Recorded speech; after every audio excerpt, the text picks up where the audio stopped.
Hey everybody, what's going on? Rob Cesternino back here to talk about the 29th best season of all time as voted by the listeners of Rob as a podcast. That's right, we're talking about Survivor South Pacific. Very excited to talk about this season on the heels of the 30th best season, Survivor Caramoan, that this is going to be very interesting to talk about the first time out for Cochran and Dawn and Brandon Hance, and of course the return of Coach and Ozzy, and then the win of Sophie, and much more here tonight on another great panel. Let's welcome in the people I'll be talking about Survivor South Pacific with. Of course, first, that you know him from the incredible Twitter account, and also that he is hosting the challenge coverage over on the Dom and Colin podcast. And you could also hear him talk about shows such as Love Island over on RHAP and more. The great Brian Scally. Scally, how are you? There is not one thing that I would not do for my lover, my best friend, my honey, my boo. I can't wait to meet him.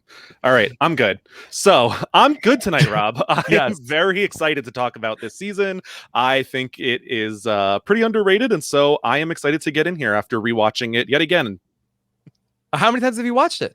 I would say a few. I would say yet again because I did a full rewatch before Winners at War, so I have watched this you pretty watched recently. 40 seasons? I watched 37 to make sure that I had all the winners at least covered. But yeah, I did do that shortly before Winners at War. Okay. All right. Boy, so you did you wasted primo quarantine content on the non-quarantine times. Oh, I was very disappointed to have found out. Your timing was terrible on that. Oh, absolutely awful. All right. Thank you so much for being here, Brian. We're very excited to have with us, of course, that she podcasts over on the Drag Race RHAPup. And I'm very excited to talk about some Survivor with Beth Dixon. Beth, how are you? I'm doing great. I'm excited to take a pause from the never-ending season of Drag Race and talk a little bit about my other favorite show, Survivor.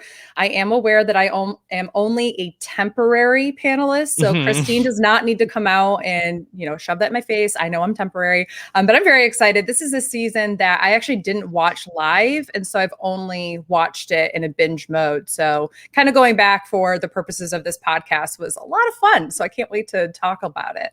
Yeah. Okay. Very much looking forward to talking about a season that I podcast about once a time. I watched it on The Evolution of Strategy about 6 years ago or so, but who knows what time is anymore. And now here I am back for more on Survivor South Pacific, originally aired in the fall of 2011. So we're coming up on the 10-year anniversary this fall of Survivor South Pacific. So we will get into everything here tonight. Do not intend to break the all-time RHAP record, which was set last week when we talked about Survivor Caramoan with Ali Lasher and Akiva Winokur.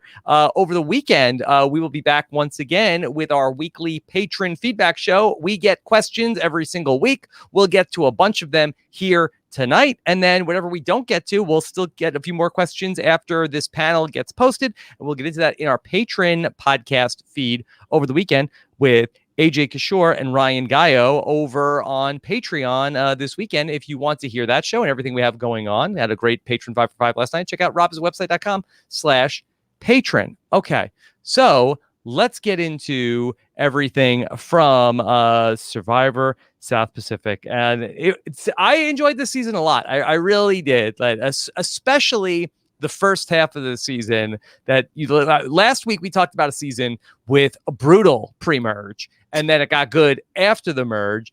And while I think this season definitely sags in the middle, especially after the big flip from Cochran at the merge, that, I feel like that you have about 7 or 8 boots in a row that are super predictable and telegraphed in the season, that it is a very interesting pre-merge. And the show really highlights it. Maybe one of the most even pre-merges in the history of the show, where it's just back and forth and almost every competition is very close. Definitely. I think that one of the things that makes this season actually despite all the cringiness, which we'll get to, very watchable in the very beginning of the season, is the fact that the tribes are pretty well balanced. You have the going back and forth with the immunity challenges of who's winning, but there's equal amount of storyline as well. We have interesting characters on both tribes, even those that aren't the main characters. You're still kind of wondering what's happening with the entirety of the tribe makeup. So that's what I really like about the casting portion of this season. Yeah. I personally had great memories of watching it live. I think this was the first season I found RHAP, so it'd been there for a while. I would call like my grandma every day after, like, discuss the episodes. So is your grandmother a big Survivor fan? She is, and is loves Ozzy. So very opinionated, but yeah, no, she loves Survivor still. And I would remember discussing it with her all the time. And this one always stuck out as like a fun one, even when, like, yeah, some of the boots were predictable. I still thought they were interesting. Like, I love Survivor for its strategy, but I like lots of other reality TV shows for other reasons. And so I kind of evaluate these episodes, how I would look through those lenses as well. Yeah. It was really jarring to do the rewatch this way, to have gotten like the fully formed Cochran in the previous season and then go back and flash back to like the origin story of Cochran. You know, that the Cochran and Dawn relationship was very interesting to watch in this rewatch order also, because that you see like, well, why doesn't Dawn ever think about flipping on Cochran? Why doesn't she ever do her own thing? But you see that this was sort of like a relationship that was kind of forged in fire from the start, from their time back on Savaii. And the brand enhanced stuff, I think, was actually really, really interesting to watch in this order, where you see him like a,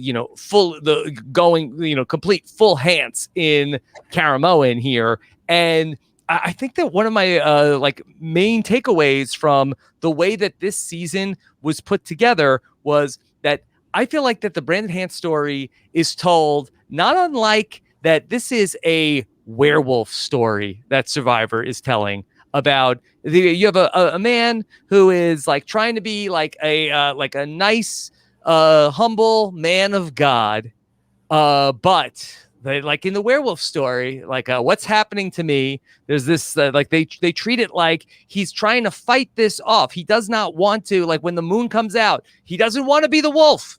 But then it happens, and these outbursts just happen over and over again, and he's trying to fight it, and they don't know what to do with him, and it's like a very. I thought it was very compelling to watch how this all formed, and then when he shows up in the next season, then he's gone, full werewolf. He's embraced his inner beast. He's embraced the wolf. Yeah, it's Teen Wolf too. I think it's really interesting because it's what drives me crazy the most, besides the most, explicit parts of like the Christianity portions that like sure. I think he kind of abuses a little bit in terms of gameplay and such, is how the tribe both says, oh, he's such a detriment to us, but they also enable the behavior so much throughout the entirety of the season, especially Coach, who's, I mean, in the very beginning, you can't win challenges without Brandon. Like, he is the only equivalent to someone like Ozzy. So they really do need to keep him around. I can understand why they don't want to go against him for those reasons. But when it comes down to the merge, it's really interesting to me that the core four with him never think about getting rid of him until like they absolutely have to, when he's really not someone who's helping their game at all. Mm-hmm. Yeah. Yeah, I think that's going to be really fun to discuss. Let's talk big picture here in terms of what they tried to do here in Survivor South Pacific. It comes on the heels of a season that we've already talked about in 2021 on Redemption Island. And so they go back to the well in let's bring back 2 players again, that they liked how that turned out. I talked about it when we did the podcast for Redemption Island, that Jeff seemed like really happy, even though it has gone on to be the 39th best season of Survivor, that Jeff seems thrilled with how Redemption Island was turning out. I think they wanted Philip back to play again. I think they wanted this Coach versus Philip matchup. I don't think Philip wanted to play again so quickly, and they end up sort of going back to Ozzy, where a little bit of a head scratcher to go back to Ozzy, but Brian, it seems like that they said like, oh, we love Redemption Island. We love what was going on with Matt Elrod in Redemption Island. What if we bring back a person who we know can go to Redemption Island and then win out on Redemption Island and come back in? Yeah, it's surprising, but you can see at multiple points this season that producers almost want to have the same exact storyline play out at this point. I mean, when you put Ozzy on a season with Redemption Island, you're basically giving him like a 20% chance to win the game automatically. Pencil him in for Final Five. He's going to be there. So it is, while I would not have been more excited to see Philip, I think that probably Philip and Coach is too much of the same energy. I was still surprised by Ozzy and surprised that they necessarily wanted to go ahead and try to recreate something that wasn't so beloved. Yeah. It really was wild, Beth, because Ozzy is going to take great advantage of going to Redemption Island in this season. And I guess like if you're a producer and you're inventing Redemption Island, I guess it makes sense that you want somebody who's going to like use Redemption Island to come back and win. Yeah, I think that they chose two very interesting characters for if they ever found themselves on Redemption Island, what would they do? So you're going to have Coach who's going to, this is my opportunity to center myself. Like if he ever got to Redemption Island, which we know he only does in the case of a reward challenge, he doesn't have to go there otherwise. But then you have like the ultimate survivalist who gets to go out there as well. So thinking about like, I kind of thought about this a little bit, like with Redemption Island, did they ever really expect that Rob or Russell would go? I think maybe not so early for Russell, but I think that they did think, oh, these would be interesting characters to see them fight back and come back into the game, but not necessarily like what are they doing on Redemption Island? I think they rethought it a little bit and said, these are some good characters that could provide good content for when they are inevitably on Redemption Island, which really only happens for Ozzy. So they chalk this up as this is a season about two people that are looking for redemption in their survivor legacy in Ozzy and in Coach. Do you feel like that either of these two walk away with like a great deal of redemption from this season? I think they both do. Or at least you get the feeling that they both feel like they do. So I think that's important because honestly, redemption is a personal thing. Who are we to judge? But I'm going to judge anyway. I do feel like, I think Ozzy feels like he gets redemption because he like pulls a big move, which I know we'll go into a little bit more, but I have questions about, is that really a big move? And I think that he's really proud of the way that he was able to fight on Redemption Island and come back into the game and play a strong game. It literally just came down to a puzzle for him. Coach, I think, is redeemed in the aspect of strategy. He's never really been this strategic player in either token teams or heroes versus villains. He's always been played and taken advantage and manipulated by other players. So the ability for him to come in and be the one who's, playing around the puppet strings is important, but then you're always going to have the people who are naysayers to how he went about doing it, which I can understand and see. Yeah, I don't know that they get redemption in terms of what they're outlining at the beginning of the game. Like Coach saying that he's going to come in and control his sense of self-righteousness. Like, I don't know if that is exactly what happens here, but Coach does ultimately get recognized like by the fans, which I think he really wants, like as a good player, and really accomplishes something that he has not been able to do in his first two seasons. Ozzy looking to implement strategy in ways he hasn't before. Maybe not so much, but he gets close to the end again and gains a couple fans. So so Ozzy and Coach, I've been thinking about this all day. Like I kind of feel like that the two of them almost played like their best possible games, where like Coach plays like the best version of Coach. And you could say that maybe the Cook Islands version of Ozzy is better than the Ozzy that comes up just short here in this season. But for the two of them, like they both like do their respective things, and they both do their respective things pretty well and get very far in this season.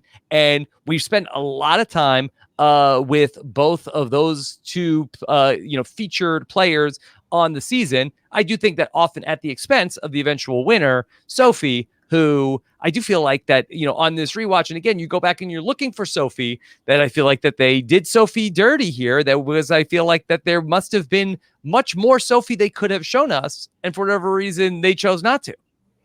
Yeah, I really dove into what the Survivor fandom has put together for confessionals and how that influenced the storytelling.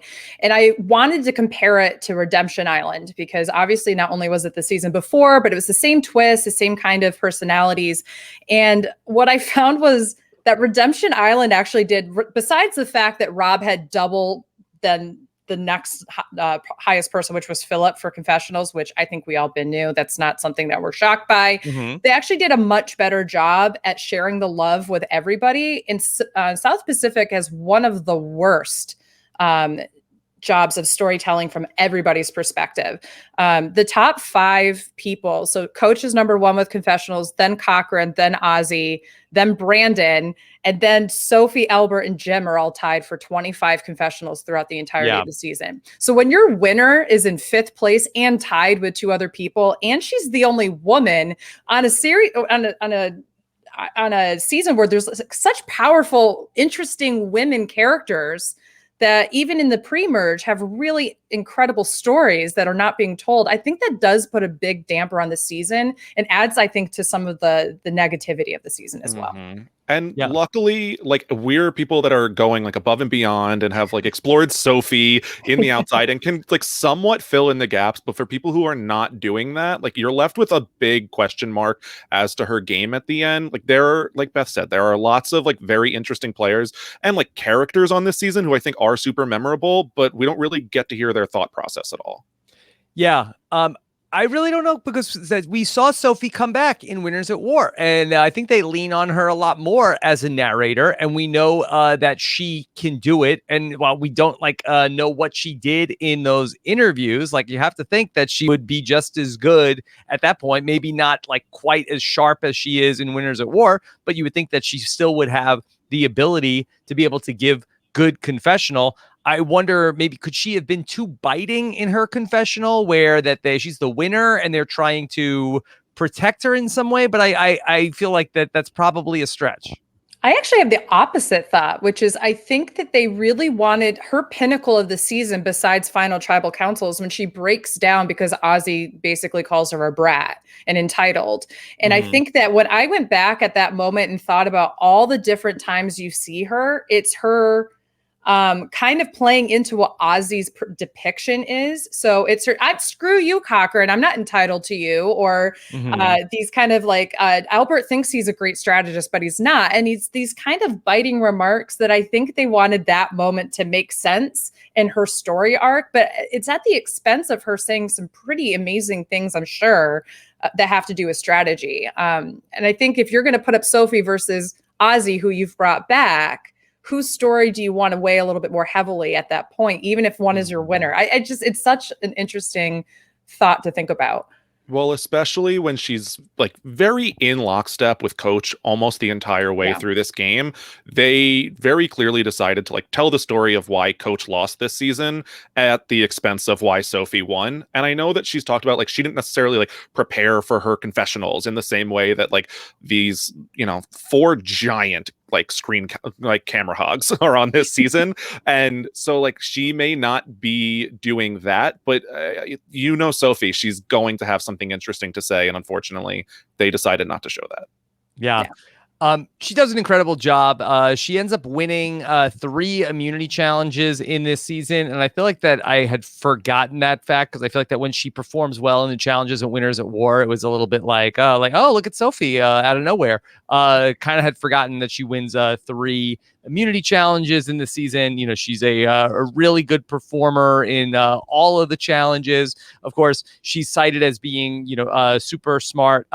We know that, but also that she's able to sort of just like hide in plain sight with Coach, where that by the end of the game, she's somehow Coach's like most trusted ally in the entire group. Yeah, I am a big Sophie fan.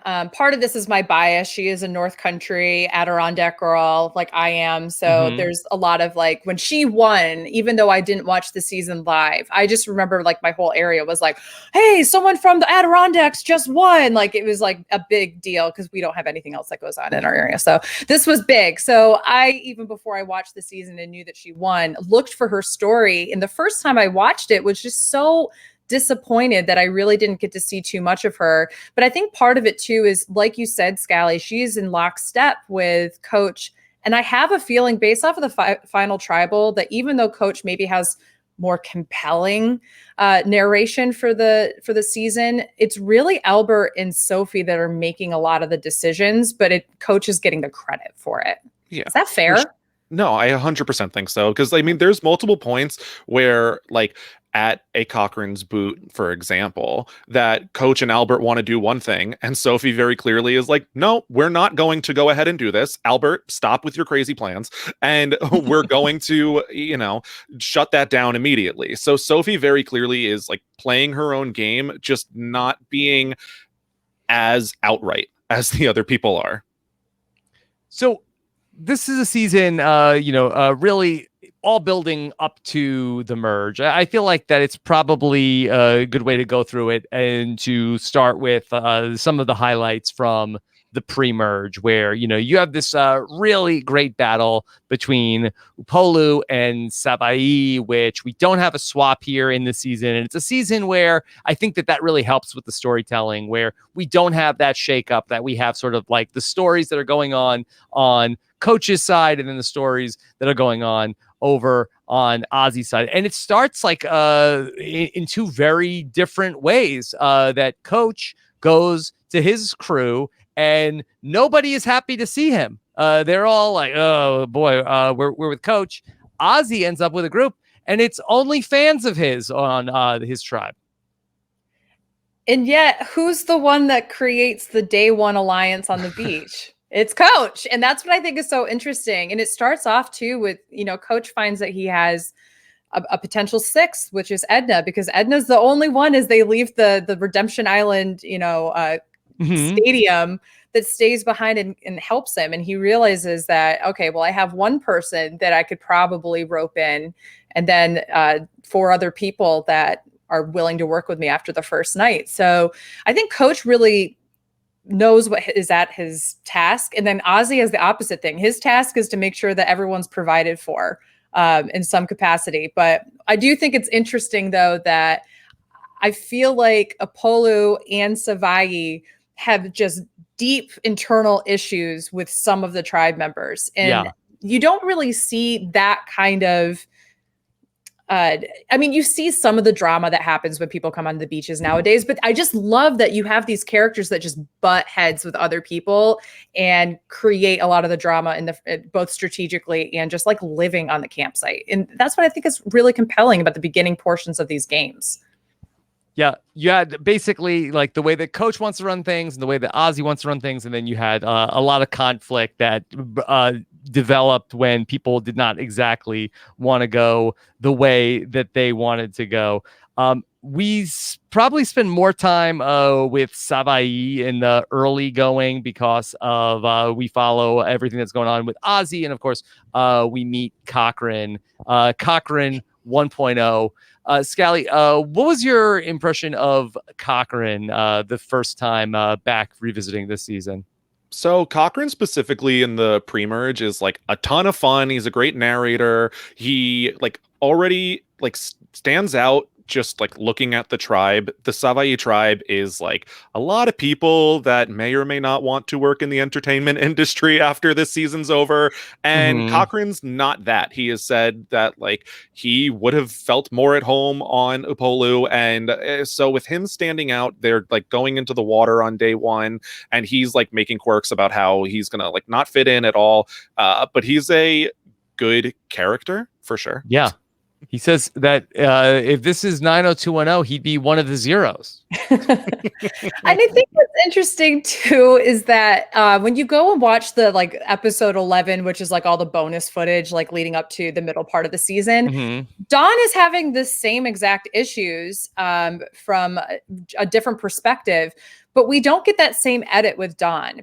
What we're seeing a lot more of is that you talked a lot about it last week, which is this whole idea that like Cochran can't even talk to anybody. Cochran's this awkward, when if anything, he's probably the most social person on the tribe. So it's an interesting dynamic to make him a narrator while simultaneously trying to paint him as if he's just like incapable of having any kind of conversation, or he knows everything about Survivor, but he can't play it. And it's like, I don't know if that's necessarily true, especially in the pre-merge. Yeah, and especially in the premiere, because he gets a lot of airtime, and ultimately it's going to be a decision that Savai has to make about vote out Cochran or vote out Semhar. And Scally, that ultimately it was not a close vote. It was 8-1 against Semhar, but I was just thinking, like, the entire trajectory of Survivor changes on a dime if, for whatever reason, Ozzy and Jim and Keith and Whitney decide, hey, let's vote out Cochran here on this first vote. Yeah, if Semhar just doesn't step up to throw the coconuts in the basket, like she's probably still there and we lose Cochran night one. So, because she's fitting in a lot better initially.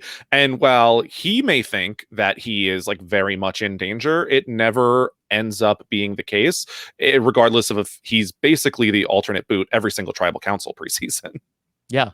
I mean, Beth, it's that in that sliding doors, it's almost like you think of Cochran. He's like a Jacob Derwin, like, oh yeah, he was a fun first boot in Survivor South Pacific. Like, oh, they should bring him back. I wonder how he's doing. Yeah, I try to think about like, what does the trajectory of the rest of the season look like? Is Semhar a stronger competitor? I mean, she didn't prove herself in that first one. She said, oh, I can do this. And then just kind of was like trying to switch out with someone and couldn't. So, but do they win? Are they slightly stronger? Do they go in a little bit stronger against Apollo? Are they maybe not as equally matched? I tend to believe they still would go back and forth. I don't think that Semhar is like that much of a competitor comparatively, but I do think that there's a lot of social things that could happen too. Dawn might get voted out way earlier. I think that's the number one thing that you would see. Yeah, because then at the point where then Elise goes home, that they don't have Cochran as a number, that you wonder, does Dawn go out there at that spot? Like, I don't know if it changes like too much. Like maybe we do ultimately get to the point where they draw rocks at that tribal council at the merge instead of Cochran flipping, and that may change things in a radically different direction if Cochran's not there. But I mean, Caramoan is like incredibly changed if Cochran's not there. Yeah, Semhar wins Caramoan. It's really weird. Yeah. Dawn rightfully wins. There you go. Dawn for sure. So that is really wild.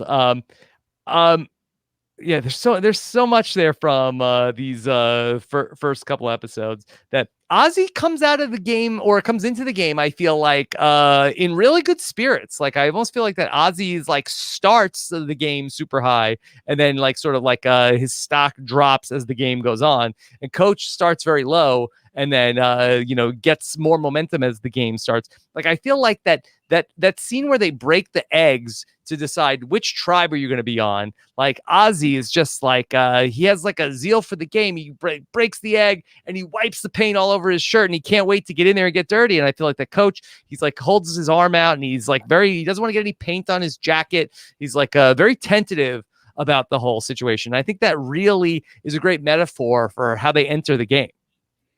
And also how they generally play it. Ozzy is somebody who traditionally doesn't really think, just kind of does. And Coach has been someone who overthinks.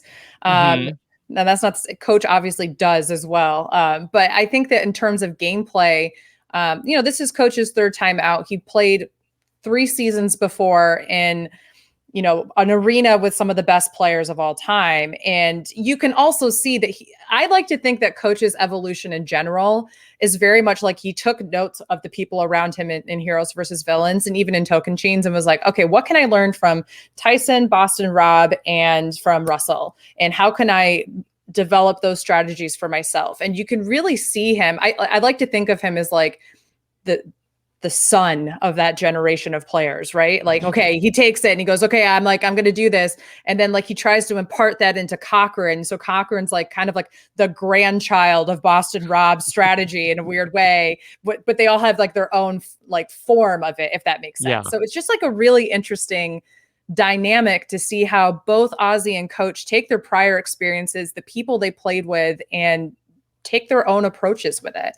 Mm-hmm. And that's like immediately evident as soon as like the hero challenge is over and Ozzy's like sitting in the middle of the big group and everyone's so excited for him to be there, and Coach is sitting off to the side and everyone's kind of ignoring him. And that's where you get like Ozzy, he's looking to prove that he's going to play strategically, and he starts out well with this like Ozzy Keith Jim alliance gets formed early, and so Ozzy finds himself at the middle of the strategic backbone of the Savaii tribe, and it's going well for the beginning, at least. Yeah. And the way that this pre-merge shapes up, it really is like the shadow of Redemption Island, I think, just looms large over this season, because this season is really all about like, this is like a neck and neck boat race for who is going to have numbers at the merge. It's like that everybody knows, all right, here's what you do. You get your group, you get to the merge, and then you get numbers, and then you just vote out the other side. Like we just saw that's how it went in Redemption Island. That's what we need to do. So it's a very exciting pre-merge because it's back and forth, back and forth, back and forth. Who's going to get to the merge with the numbers? And then ultimately you had Redemption Island, which is like an interesting tiebreaker there, where you had Christine, who's dominating for much of the pre-merge on Redemption Island, where she's coming back, and then it looks like she's going to be a number for RuPaul, even though she hates their guts. But that's like looms large over everybody at Savaii of like, oh, they've got one of their numbers sitting there, so that's going to be somebody when she comes back in that they're going to have the numbers over us. So it really creates like very dire stakes for each of these immunity challenges before the merge. Yeah, I can't imagine why they thought Christine was going to be a number for RuPaul coming back in when she's refusing to look at them. She's flipping them off. She's telling them, like, I don't care about your apologies. Like, it seems so obvious that she is not going to go back to them no matter what. That's just like the vibe that you get off Christine regardless. And so when I think it's the same Redemption Island that she flips off Rick, Ozzy comes back and he's like, well, now I'm starting to think that we need to go take her out. It's like, how is that what you got from this? It's also like the whole, like when Stacy joins her and they go on this whole tirade and they are speaking directly to Dawn and Whitney. Like, what did Dawn and Whitney come back with? Because we only get to see Albert's perspective of telling Coach. They called Coach Benjamin. They called him the dreaded B word. It is just so interesting to me that, like, did Dawn and Whitney go back and go, I don't know, she seemed kind of mad. Like she called out Coach. What is Savaii thinking? This is the time. What they should have done is this is why I maintain that Ozzy's quote unquote big move, just because it's a big move doesn't make it a good move. The best move for the entirety of the tribe would have been to vote out Cochran there. The only person this benefits is Cochran when Ozzy goes. Because if Christine comes back, you have a stronger person who knows dirt on the other side, who isn't going to flip and could potentially win a necklace and those kind of things. Well, Beth, you've opened up one of the entrees here today of Ozzy's big move in the season. Let's talk about this. There's a lot more to get into from the pre-merge. We'll get back there, I promise. But let's talk about this, because no discussion of Survivor South Pacific would be complete without talking about Ozzy votes himself off to go to Redemption Island, and then Cochran flips right after that. And so these are two really interesting episodes, episode 7 and episode 8 of the season. And so Christine is there, and they're very worried about her numbers. And Ozzy he comes up with the idea of, I need to go to Redemption Island. Then Cochran blows the challenge, and then Cochran gets grounded, and like, no, you know what? You need to go to Redemption Island. And then Ozzy goes to sleep, and wakes up. And Scally, Ozzy has a dream. Like his Cook Islands former tribe mate Cowboy had a dream of playing voodoo. Ozzy dreamed that he would go to Redemption Island, and this would be the glorious moment for Ozzy. Yeah, it's just Ozzy. First of all, I had forgotten that he is on a roll. Like we said, he's a super excited. He's ready to get in there. He's feeling good. And so him volunteering before they even go to the challenge, at least as far as the episode shows, that like, I am going to be the one that goes there, really opens it up so that when they eventually do screw this challenge and Ozzy is punching the wall and freaking out, like, and still ends up volunteering to sacrifice himself for someone that they basically spent the last 24 hours just berating, is puzzling for sure. And so, I mean, it is definitely not great from Ozzy, and like, you can see exactly why what happens moving forward transpires. Yeah. I just generally feel like this is not, I know that Ozzy is a compelling character to watch throughout this entire series.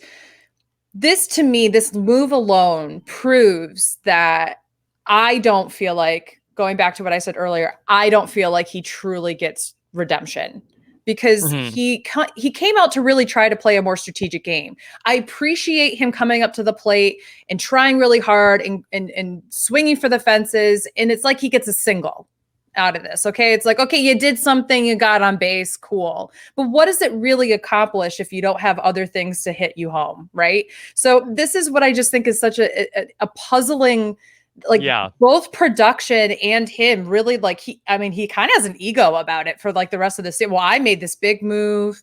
And it's just, I'm like, but was it worth it? Like, what did it accomplish?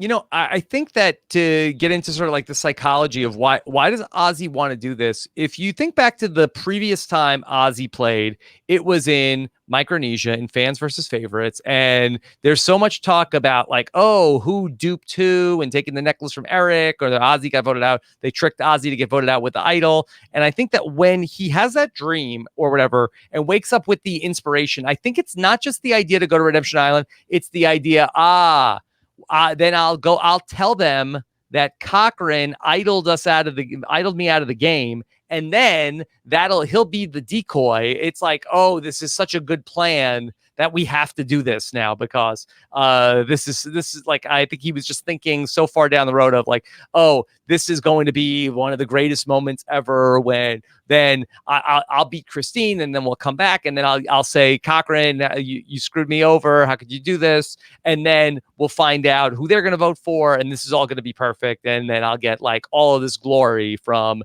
this major trickery that's going on. Yeah, and the plan is pretty basic in terms of like lying to the other side. Not to mention that Ozzy's acting skills not up to par. Like, there's a reason that he's making his own films instead of starring in someone else's these days. So Ozzy is definitely he's not serving it up. It's very transparent. It's not well thought out. It's just so interesting. Like, all anybody had to do was take a moment and say, when you come into the arena, I need you to channel the rage you had that the other tribe just saw when we lost the immunity challenge. If you can have any element of like, kick the sand, like, this is ridiculous. Like, I know I'm going to beat Christine. Like, this was the dumbest move Cochran could have done. Like, if you did something that like played up that you were actually upset, instead of like this, like, I am monotone and I am coming back, and unfortunately it was an idol that was it was like a fifth grader trying to play like Romeo and Juliet. Like, it was just so awful that the other tribe obviously isn't going to buy it. And you're not kicking the sand and punching the wall, being so upset that you have to vote off Cochran, when the next day it's like, oh, he was always on the outs and we never liked him. And like, the story doesn't make sense with what they've already been shown.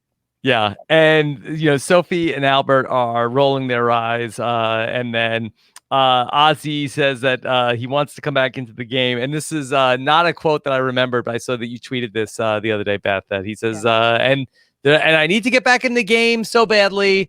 for revenge, basically. For revenge, basically. Yeah, I mean, Yeah. it's just so fun. And I feel like that line is what people associate with Ozzy more than anything else. Like they associate, like in terms of like actual quotes. What other Ozzy quote besides maybe him calling out Parvati in Micronesia, where you're like, you kept me for my girlfriend, essentially. Like this is the one where he basically is getting labeled for being a bad actor for the rest of his Survivor career and beyond. Yeah. It's an interesting move. It really was to go and do this. Like you could tell, like this is like something Ozzy's thinking about even earlier in the season when he declares himself a free agent after Elise gets voted off. That he says to everybody, "Look, oh, you're forgetting about one thing: redemption." Like he knows that that's out there. Like I think that he knows that ultimately his destiny in this game is going to be to get to the end by way of Redemption Island. It's only a matter of when. So like I think that he's totally prepared to go there at some point. He picks his spot there instead of Cochran, and then ultimately is going to come back into the game. He said something that was very interesting in the reunion show that I had not really thought about. He says, Scally, that what he did wrong was he should have, and this actually pertains more to the at the swap vote. He should have given Cochran the immunity idol coming into the merge. If Cochran is the one person you're worried about flipping, why not give him the immunity idol? Let him just keep it. Yeah. Yeah. Well, I mean, he gives Cochran the idol before he leaves the game, trusting him that he's going to give it back. And whether that's like a show of trust and trying to like make some big show in order to keep Cochran on your side, it's possible, but I feel like Cochran had the opportunity also to say, like, I am uncomfortable. I would like this idol. I need this idol. And what are they going to do? They have to give you the idol at that point because they know the alternative. So probably bad on both of them for not recognizing it and also not taking the opportunity that was right in front of Cochran. But it definitely was the better option for everyone involved. Mm-hmm. Yeah, I just feel like I think the biggest issue with Ozzy in this season is just how cocky he is. And it gets in the way of him being able to actually play a good strategy. Like, yeah, I think Ozzy's fun to look at. And I really appreciate like the things he is attempting to do in this game. But like you get a little bit of the idea of what he's like around camp from Cochran saying like he's kind of lazy. Like he kind of just says, all right, I'm gonna go and get some fish now. And then like just kind of like everybody just kind of caters to him because like he's Ozzy and that kind of feeds his head. And even in the tribal council later where he tells Sophie that she's a brat and she says, well, you're arrogant. Like, it's just like everyone's telling him and it's a problem with his social game and it's probably clouding his judgment and making decisions. But that I think is the biggest downfall for him in this game. If he could just kind of put the ego aside a little bit more, I think he probably would have been able to think through some of these things and really think about other people's intentions and what makes them a stronger ally to you. So when Ozzy comes back into the game, Cochran is now the double agent and he has to go and his mission is to find out who the other side is voting for so that they could potentially use the idol to protect that person. And so then they will be able to safely get through this vote. And worst case scenario, they will go to rocks because it will be 6-6. And, you know, we talk about Ozzy is a bad actor. Maybe Cochran might be the worst actor in the cast because that he basically like under any sort of like, really? Are you really like, all right, you got me. Gives up the whole game instantly. Like get Cochran in an Among Us game sometime.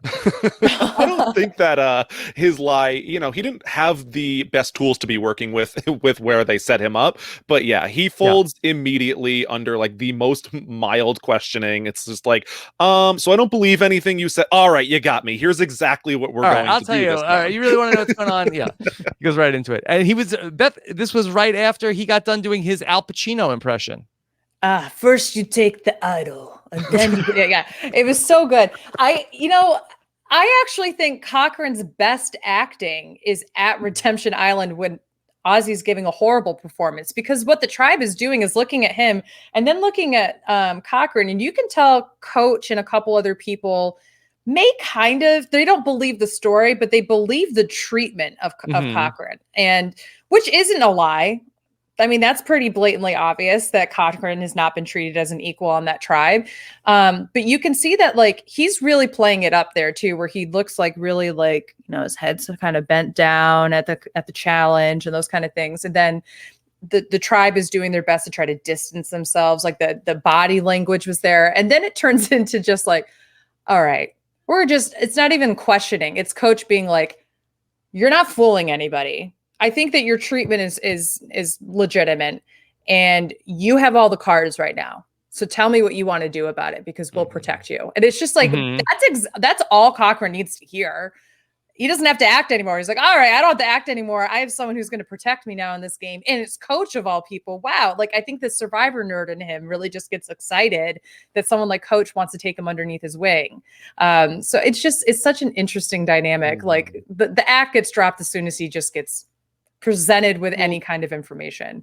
Yeah, I mean, even if Cochran's the best actor and convinces everyone for like 5 minutes, the plan, like going back to it, the plan is, let's take the guy who was almost going home, like every tribal council, getting at least a couple votes pre-merge, and then like we've screamed at, he's been ostracized. Let's tell him we're not going to talk to him for 3 days. He can go talk to the other side. We're going to ignore him. We're going to like give him dirty looks, and like you're giving him the out. Like it's for the one person that you should be most worried about flipping to tell basically like, all right, go set it up if you want it. Like the plan was flawed from every which way.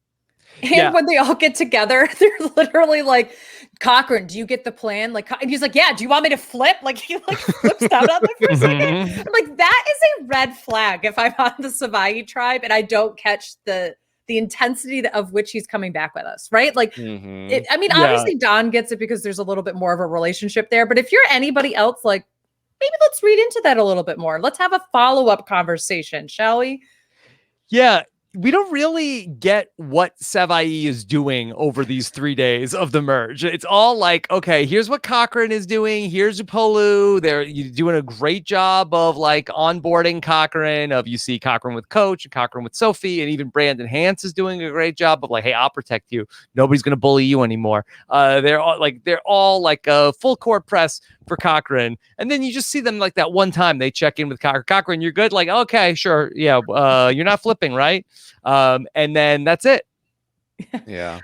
It's an interesting thing. I actually think this is one of the few examples where the context of the bonus like episode of episode 11, where they kind of tell us a little bit more about what's happening at the merge.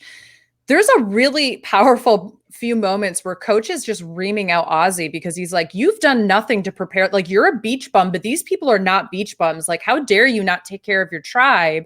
And like, I'm going to make you pay for that. And I think the way in which Coach is not only working with Cochran about this, like he's saying, you've got Cochran sleeping by himself. You got, Don and Jim are sleeping next to each other. They have a blanket and a pillow. And then you've got the lovers over here. And you've got, Ozzy sleeping by the fire on the ground. Cochran's left all alone.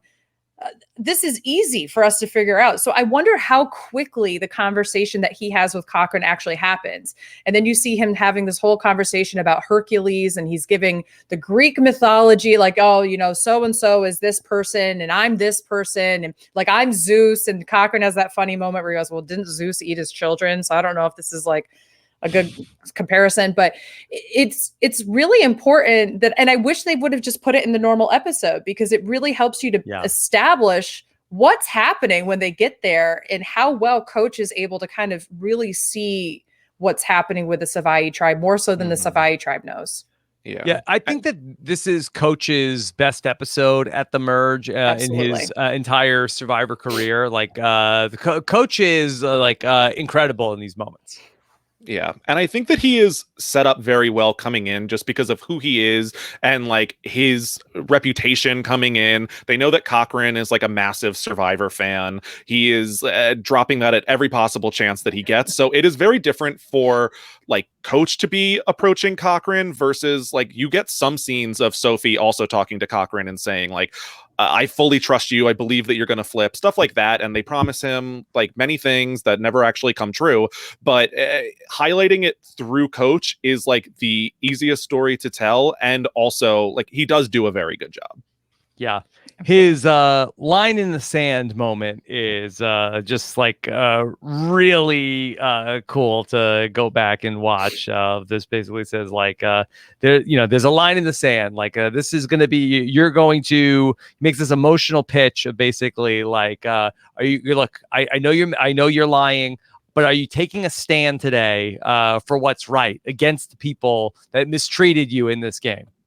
Yeah. And you wouldn't even think that the emotional pitch is necessarily the way to appeal to someone like Cochran, who is like a super fan of the game. He's super strategic. He's like very much a thinking player. And Coach does say a few things that aren't like super ideal here. Also saying that like our side is so strong, it's impenetrable. Like you can never like get in. It's like, all right, I don't know how you think you're going to do after this initial flip, Cochran, based on what Coach is saying. But also like the pitch that is coming, like the emotional one, does work based on Cochran's like first however many days in the game. And I also think that this is why the context of the bonus episode would make so much more sense in this particular merge episode. Is this conversation happening after Coach has already had this whole like taking him under my wing and having these one-on-one chats, really checking in with him? How are you feeling? Because Ozzy never did that. I mean, Ozzy kind of did that to Dawn to a certain extent, but he never did it to Cochran. You have Keith who's over there going, well, I wouldn't want someone else to take my, destiny for me. I don't know why you think it's okay for you. Like when Ozzy's going to redemption, you have Jim who's just outwardly rude to him. Like it's just, you sit back and you're like, okay, Coach like really put in the time and the effort to set up that pitch. That's what I think happened. I don't think he just started off with that and then started taking him on underneath his wing. Okay. So is it clear cut? Did Cochran make the right move or wrong move here at the merge? Cochran was screwed anyway, which way around. Like, I think he makes the wrong move. I think he should have stayed with Savai because at the very least he's sixth. And maybe once you cut down a couple of Apollo members, then you can flip over to that side and work with them. That's the only thing. But I really feel like it would be very hard for Cochran to get to the end. I feel like he touches Redemption Island regardless at some point. I mean, Cochran, I feel like definitively made the wrong move. If you want to flip over, you can flip over next vote, the vote after. Like the numbers will be there for you to, if you want to tie it up at like 5-5 moving forward, like deal with it. Then he can pull Dawn. I'm sure he can feel pretty confident. She even toys with flipping in this episode, doesn't rat out him flipping, so he knows that she's like very much on his side. Like Cochran could have made this move later and did not need to go ahead and expose all of his cards while also guaranteeing absolutely nothing from Upolu. I feel like that at the time, I feel like that I was in the real time. I was a defender of Cochran making the move at the merge. It was like a really big debate that we would have on the podcast about like right move, wrong move for Cochran to flip. I still feel like that, and again, this is sort of like revisionist history or like being able to like hindsight is 2020. But I feel like for Cochran, like this ends up being the right move for him to make, I think, because that he like just galvanized him as like the focal point of this season, like at this moment. And he says in the episode before this one, they're telling Cochran, all right, you have to go to Redemption Island. You're here. This is your time to be the hero. This is your time to shine. And he says, I don't want to be the hero. I don't need to shine now. I can shine later. And I think it really like sets him up to come back and play again, which I don't know in his head if that's his ultimate goal in the first place of like, hey, all right, it's not enough that I'm here on Survivor. Like, call me by my last name. I want to be one of the greats, like Donaldson, like Mariano. Like, I want to be a recurring fixture here on Survivor. I can't go out at the merge.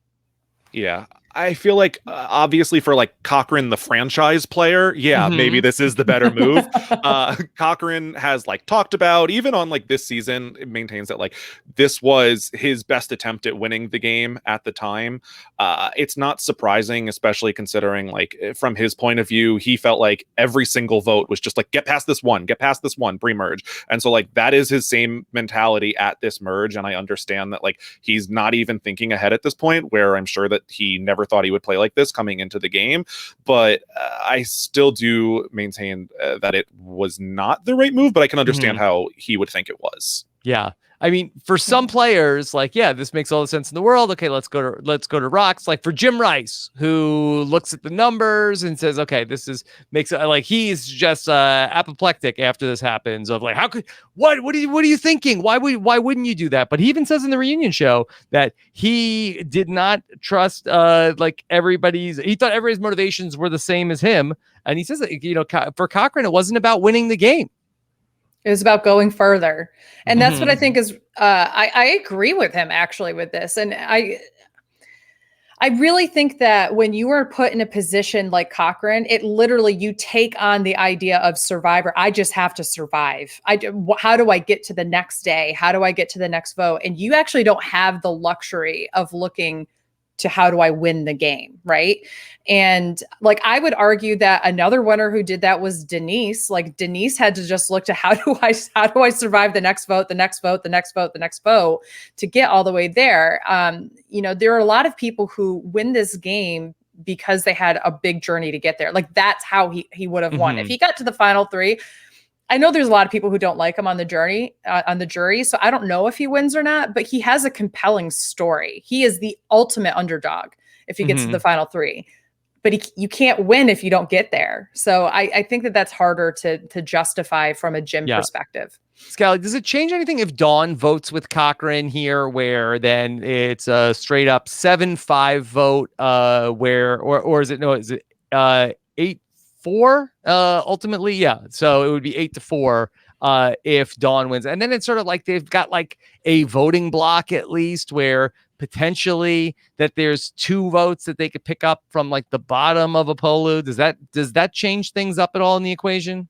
So I think in theory, like it is much less attention and anger directed towards Cochran. So he may not be pissing off as many potential jury votes. But in practicality, like I don't know who he is really going to on Apollo and actually convincing that they need to flip. So many people are just convinced that they are the top 3. They are loyal to their alliance, like till death, no matter what.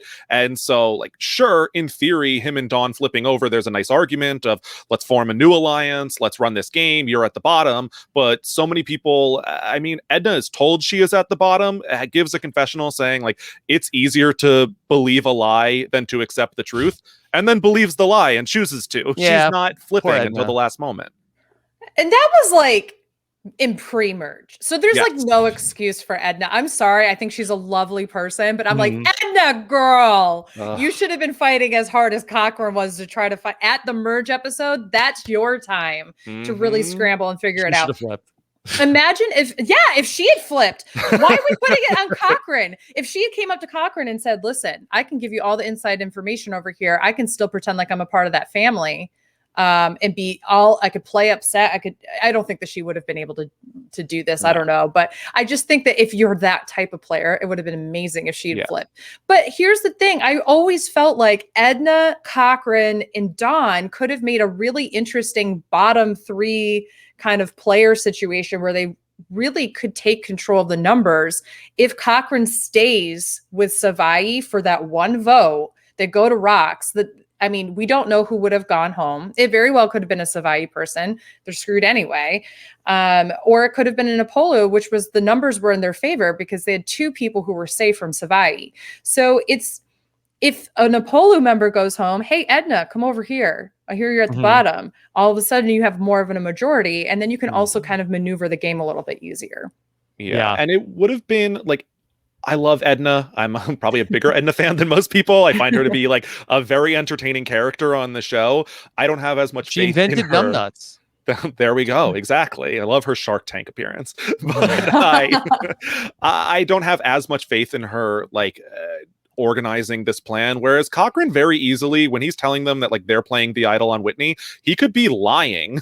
Then they're not voting for Whitney. Narrow it down to two people. Right. You have a 50-50 chance of playing the idol correctly. Like they have the numbers so on their side. Cochran could have demanded the idol. Like no matter what, like there were so many options here that he chose not to take advantage of, sadly. And then especially if you get through that first vote, you force Apollo to start like showing who is on the bottom, and then maybe they'll wake up then.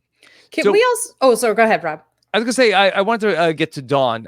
What did you want to talk about with this? I was just gonna say with the idol play on Whitney, if you were at all nervous about Cochran, which I guess Savai wasn't, so I guess this is a non-issue, but I think the smartest thing to do if you were putting someone who has been at the bottom in a double agent position is to tell him the wrong plan of who the idol is going to be played on. Because if he goes and spreads that information to the other side, oh, we're all going to vote for Keith, but surprise, Keith is actually the one getting the idol, so it cancels out, and right. So wouldn't you think like from a Savai tribe situation, the smartest thing would be, okay, we're all going to vote for this person on Apollo, bring Cochran in on that because you need his vote for number 6 for that.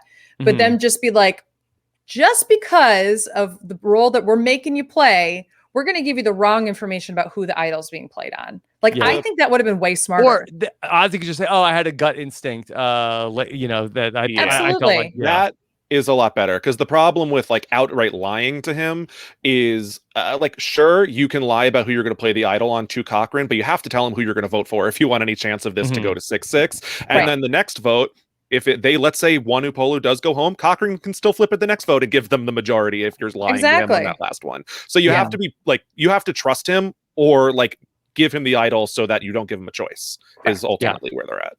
Yeah. And then Dawn knows what Cochran is going to do. He tells her, I'm going to flip. And like they even like work it through, like, okay, so you're going to vote with us, and then you're going to vote on the revote.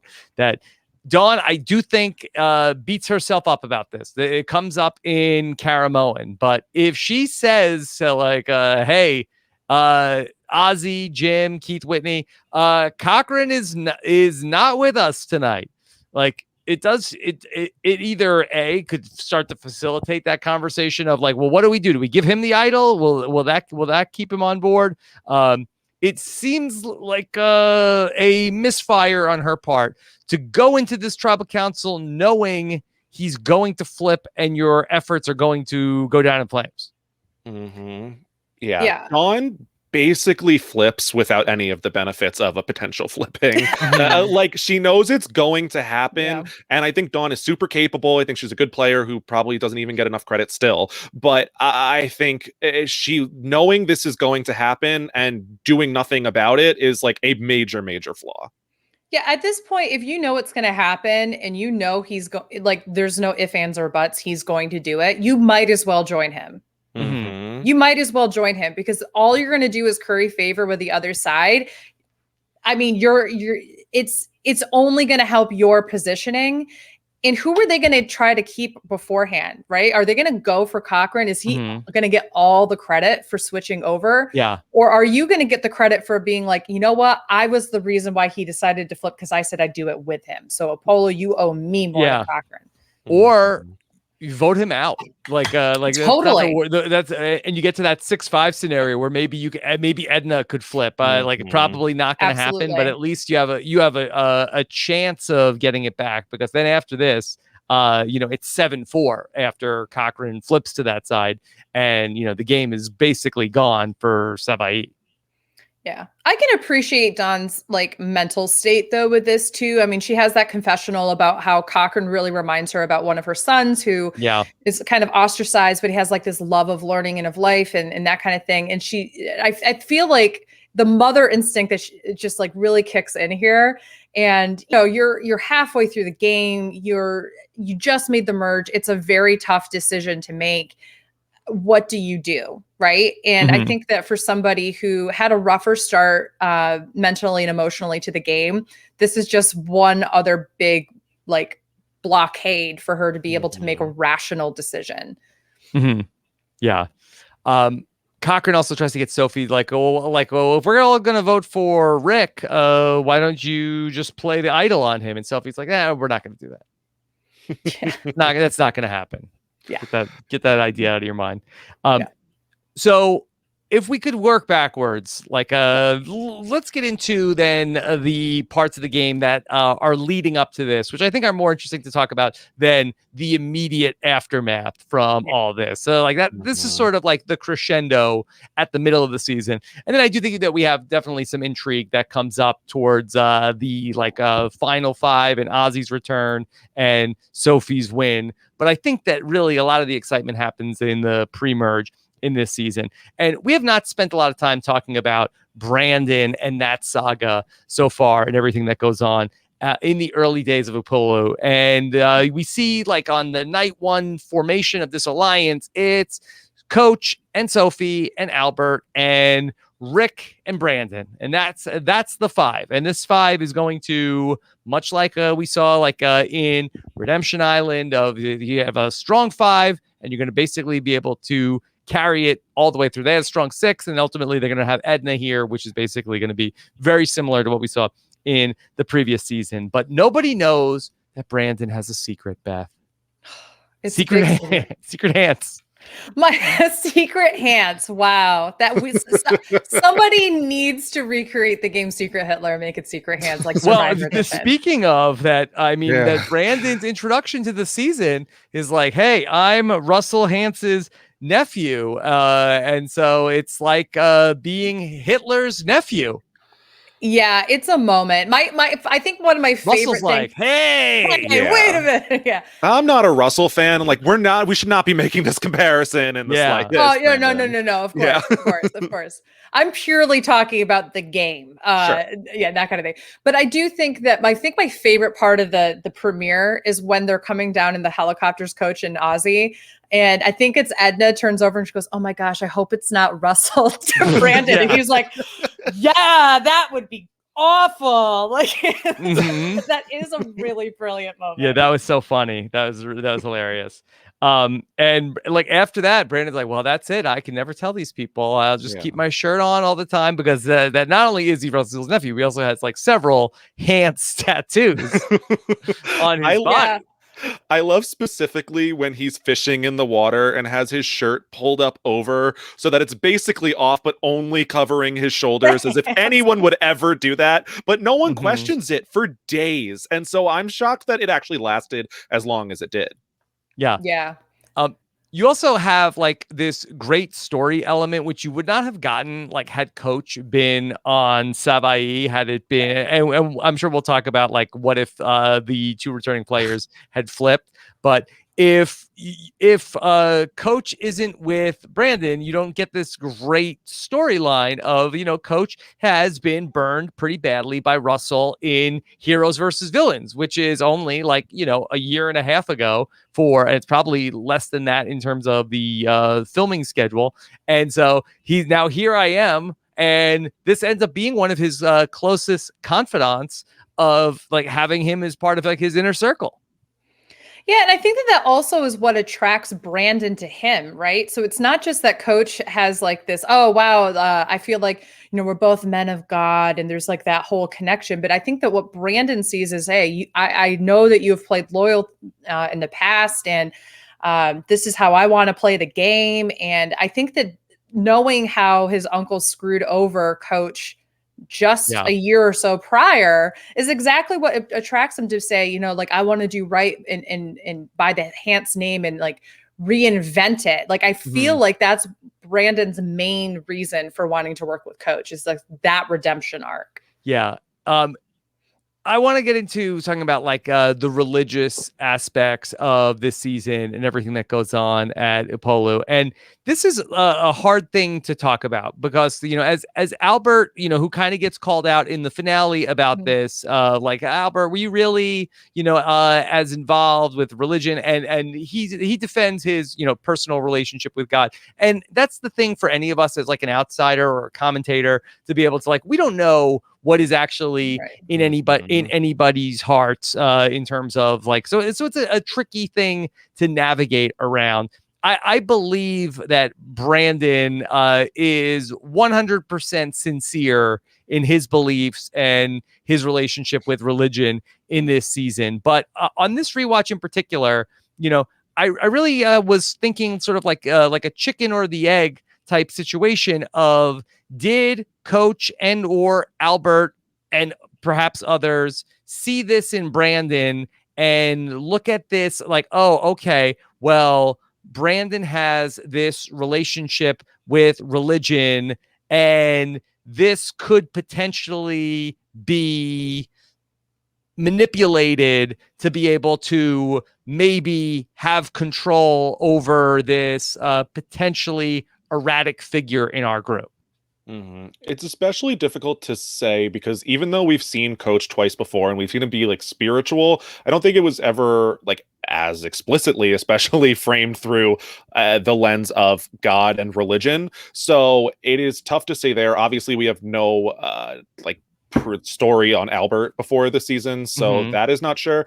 But it's tough, especially with where Coach gets to with religion towards the end of the season. But I definitely think that they see Brandon as someone who like does have these outbursts, and like every time is the last time. Like this is the last straw. If something happens again, like we're gonna have to figure this out. But they end up finding a way to really like mold Brandon and work around Brandon. He's almost this landmine on their tribe that they've figured out how to carry through the game, and it's definitely interesting to watch at the very least. I think that religion in a game like this can be incredibly empowering for an individual, but it can create really difficult strategy conversations, as we see here. It can also create some really uncomfortable for the audience to watch moments, whether you are identify as Christian or spiritual or whatnot or not.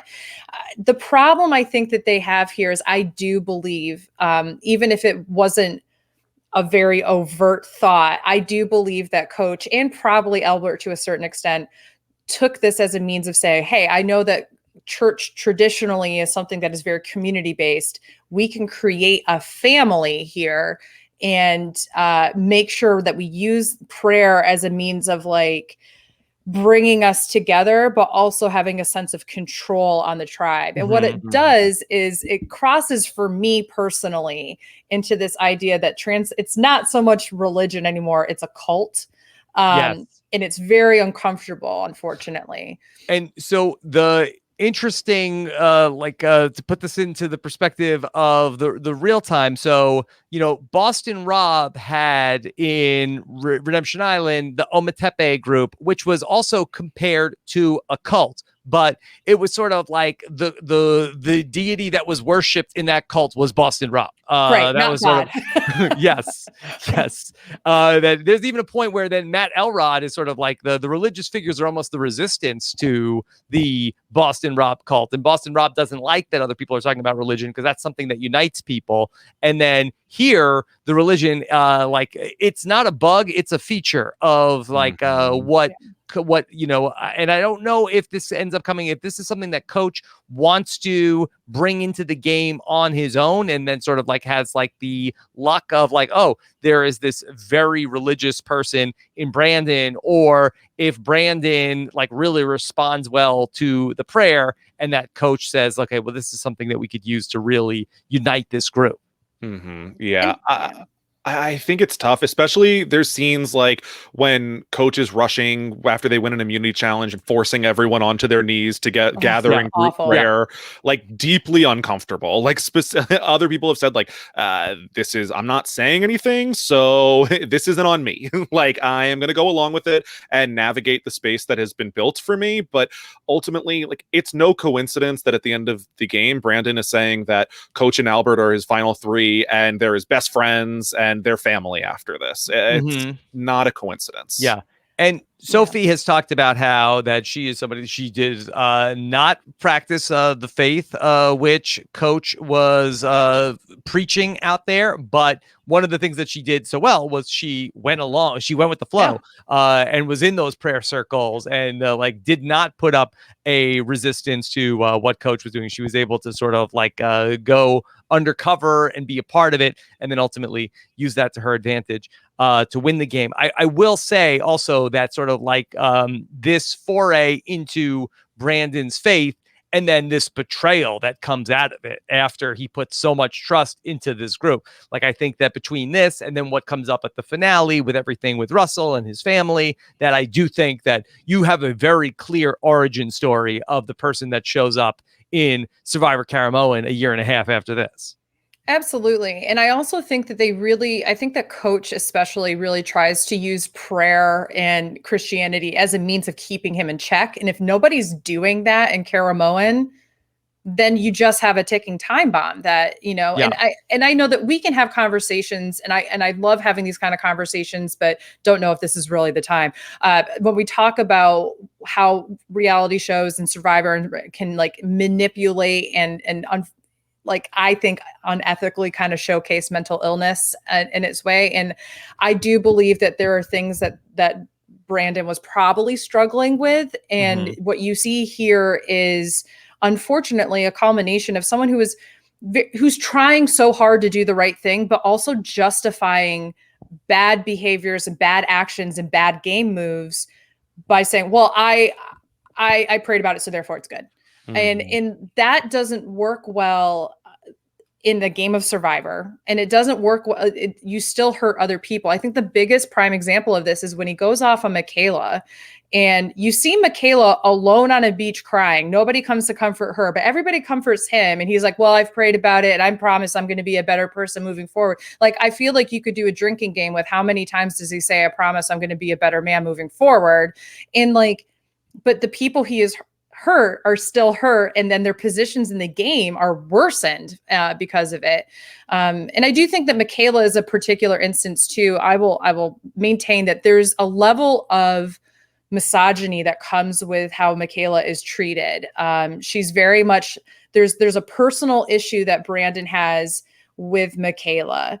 And I don't want to, I don't know what it is. It could be he found her attractive, and he's a 19-year-old, he's married, he has 2 kids. Like, does he feel the temptations of being attracted to somebody and feels like that's a sin, and therefore he wants to get her out of his sight? Is there something that she's doing? I know he calls her the Parvati of the season. Like, there's a variety of things there, but a lot of that seems unfounded for other people on the tribe. So when he brings in the religious aspect to that, it creates this like storm of just uncomfortableness to watch. It's like, this is the part where I call this the cringe binge. It's very like the point of the binge where it's just too cringy and you're like, oh God, like makes your skin crawl. Yeah, he calls her Delilah, which is a biblical reference, and he just felt like that she is not somebody who he is comfortable being around, and she's using her feminine wiles to make him feel ways that he does not feel comfortable with, and she needs to go. Like, he's very focused on her.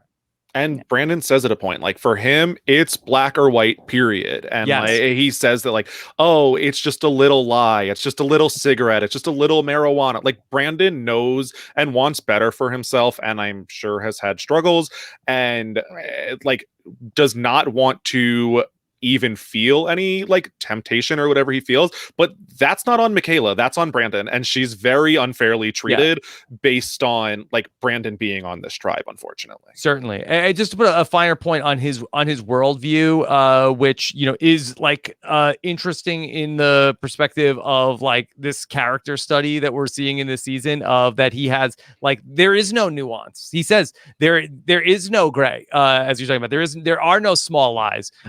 And this, of course, this is a game of many lies in Survivor. So to have this person out there of like, no, the world is black and white, and there is right and there is wrong, and that there are you are either sinning or you are not, and there is no in between.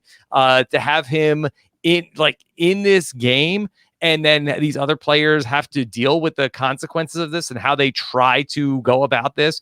That again, like this person who I feel like that is dealing with this constant struggle of that's how he sees the world, but also that he ends up breaking his own moral code of like sometimes he does go against the things that he says are the wrong things to do, and then feels like overly remorseful about it, and then how he deals with that. Like it is like I would not want to be around it, and I would not say it's fun to watch, but it definitely was interesting here to look at.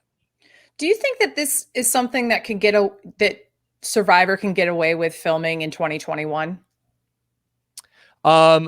I don't think so. I think that there would be, well, I mean, one, Brandon, like, I do not know if he was certainly not the second time he plays, is of sound mind, at the time that he goes to play the game. But he does seem like he has moments where he is the sweetest person in the world, but he also does have like this very troubled background of of his life from before he played the game. He's only 19 years old, and he comes out there, and like I don't know if if at any point Michaela felt unsafe about being out there, in these conditions.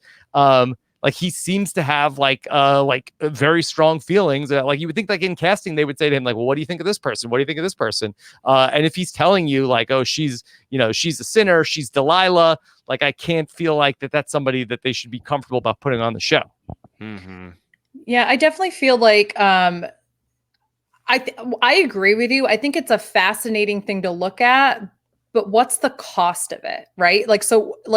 This is, I would say, probably what makes this season so lowly ranked. It's this whole feeling of this honestly, I feel like it's an abusive character. I feel like production really did what they could to make this a big story mark. Didn't really step in when it was potentially crossing lines that were not game related. That created a really uncomfortable feel throughout the show. And I think that while Brandon, I do believe had the best of intentions, I don't think that he's an evil person. I think that, as you said, I think that there's probably some troubles in his past. And you see those moments of sweetness too, like the way he tries to defend Cochran and those kind of things. Those are very admirable. And so I'm not trying to demonize him at all, but I am trying to say I just don't feel like he should have been cast. This is a person that if Brandon is not cast, it's an incredibly different series. And I wonder, and I still think Coach could have demanded a leadership role. I still think Coach could have had a spirituality if he wanted to talk about being a Christian man, if he wanted to have all this, that's still fine and good. But I don't think you get the cult-like aspects. I don't think that you have this unfair treatment, especially when you look at Apollo, it's all the women that get treated unfairly because of religion. You have all of those different issues that intertwine itself into the fabric of the strategy of the game. And it's hard to just take that away without uncasting him. Mm-hmm. Mm-hmm. Yeah. And I think there's a lot more to unpack with Brandon, especially when we get towards the final five and giving Albert the necklace. And I think that there is a lot to talk about there in terms of how that all plays out at the end of the season. There's a lot there in the early days of Apollo, also between Christine and Stacy, who are both so much fun to have here. This season has a lot of fun pre-merge boots also. I think that's one of the reasons why the pre-merge is, there is certainly bad, but also that there is a lot of fun things that are going on also in the pre-merge of the season. Mm-hmm. Yeah. I will scream justice for Christine for the rest of my life. Yeah. And Stacy. Yeah, they're both so good. We get to see a lot more of Christine despite going out earlier in the game because she lasts a lot longer on Redemption Island. And so it's more of a story. Even with Stacy, what we do get from her is super fun. She's an iconic character. She has so many, a sound quote machine, but we really don't get her thought process at any point. And it's disappointing because I don't really know how she feels about her tribe, what she thinks she's doing in the game. You get her last minute attempt, but it's really shown through Brandon believes anything he's told. Like, it's not about Stacey actually trying to stay in the game anymore. Mm-hmm. Yeah, I have a big this is part of the issue, and this is part of the reason why I wanted to look really at the numbers portion of the confessionals. Yes. And it's really interesting to me. Stacey is one of them, Christine is not, but Stacey's one of the people that have less than 5 confessionals throughout the entirety of the season. And also, fun fact, Rick is one, or no, not Rick, sorry. Whitney is one of them, who's a full juror, has 4 confessionals the entire season. Rick has 8. But this is one of those situations where I feel like the storytelling of the season could have been only enhanced by shooting things from a slightly different perspective. Like, we didn't need to see, to exactly your point, Scally, that, oh, Brandon's just believes anything. What we needed to see was, where is Stacey's thought process? And that first tribal that they go to as a tribe, what are Christine and Stacey doing after Brandon approaches them? I also would have loved to see more of Christine by herself on Redemption. We got to see Ozzy fishing. So many monologues of Ozzy. Yeah, we get it. We catch the fish. And she was on Redemption longer than him because of how the game is works in the beginning, right? So she must have been on there longer than him. So it's just like, what is she doing? I want to know. With the Ozzy thing, I think they had the underwater footage and they're like, oh, this looks too good. We gotta use it. Do it. I know we've already heard this monologue from Ozzy about that. He goes fishing and catches the fish. He's stronger than ever. We're doing it. Run it again. Oh, this is so great. Yeah. How do they only have 5 confessionals for Stacey? I don't know. She's a quotable machine. That's my point. I would have loved to see way more of her. Yeah, she's so good. Like the like we said before, with Christine and Stacey, with the adults would call him Benjamin, to like Halloween jokes and Chucky the Cheese jokes, like everything that she says, like blam, literally every line Stacey has on this season, like, is a quote that people still reference despite only having 5 confessionals total. Yeah. And she calls Edna Ricochet Rabbit. She did not care for Edna. No. It's interesting too, because how the players talk about Edna just being like, and they do show a short segment or montage of how much Edna talks or asks questions and such, and they do have a moment of that. But how the players talk about Edna, and then how Edna is in like confessionals and just like in any other scene that you see, it's just like very different. You're like, oh, sweet little quiet Edna, and then all of a sudden, but she doesn't stop talking apparently, and I'm like, well, I haven't seen it. This is a problem again. But like, show us the people how they are. That would be great if we could get a little bit more of the story in there. Yeah. She's so fun with the, like, people are very annoyed when she just seems like genuinely interested in their lives, or at least like trying to pretend like she is, like offering like, oh, I can walk on anybody. Like she's like unintentionally funny. I feel like her voting confessional for Michaela is like particularly good. I don't think she means it as shade, but I hope your time here helped with your potential modeling career. Like, okay, thanks. I wrote that down, and then she also said, Brandon, I know that you came out here to cleanse your family name. You're not doing a very good job at it. Like, her voting confessionals are fire. And I was like, where's this character? I would love to see her engaging a little bit more with the conversation. Christine got on the wrong foot in this game. She makes the same mistake that Francesca made in the earlier season of when they bring the returning players out. Christine was not impressed, and she refers to Coach as a temporary player in the game. She mocks the Dragon Slayer first, and then she calls him a temporary player. And Scally, she really never comes back from this. No, I don't know how she made this mistake, being that she like says she's a Survivor fan. She watches all the time. I mean, Christine, she had Christina last season, who basically also makes the same mistake of going to look for the idol immediately. Like, it is just like flabbergasting that she thinks that this is like the way to go, especially when like Coach has not received that warmly. Had she just not made that statement initially, she like maybe could have worked her way in somewhere here, but it seems to be prioritizing the wrong things in the early days for sure. Yeah, I feel like she's somebody that if you only tweak a little bit of what you had said, instead of saying, well, they are temporary players, if instead you had said, like, it's going to be interesting to see how returning players would come into this game. Like, just say like a non-answer. Jeff loves non-answers. But just say a non-answer there and keep it in your head and save it for a confessional, because we'll still hear it. It'll be great. But don't dig yourself, a hole in the sand there.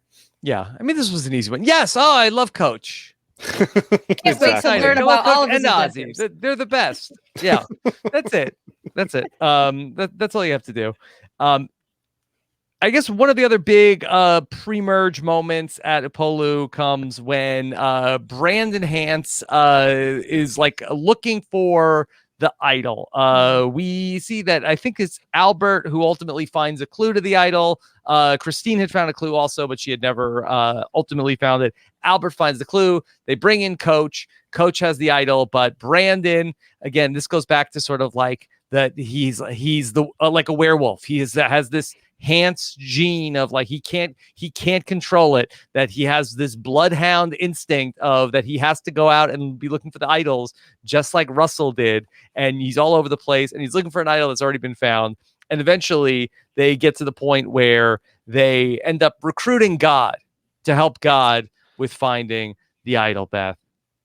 Yeah, I think this is the other bigger example of how I really feel like it's an icky way to use religion. And I know that Sophie Those were Sophie's exact words, I believe. Yeah. I mean, basically, Sophie says, I don't feel as bad because I'm not the one speaking the prayer, but Coach is, and he is a man of God, and he is saying, like, help us to find the idol when he knows it's in like his belongings, So I agree. I feel like this is kind of a low blow and an ethical dilemma. I mean, it's all fair in Survivor, I guess, but it is something that just comes across as super icky. Yeah. Scally, it was funny because they had to like leave for the challenge, so they had to sort of like really like yada yada the idol find.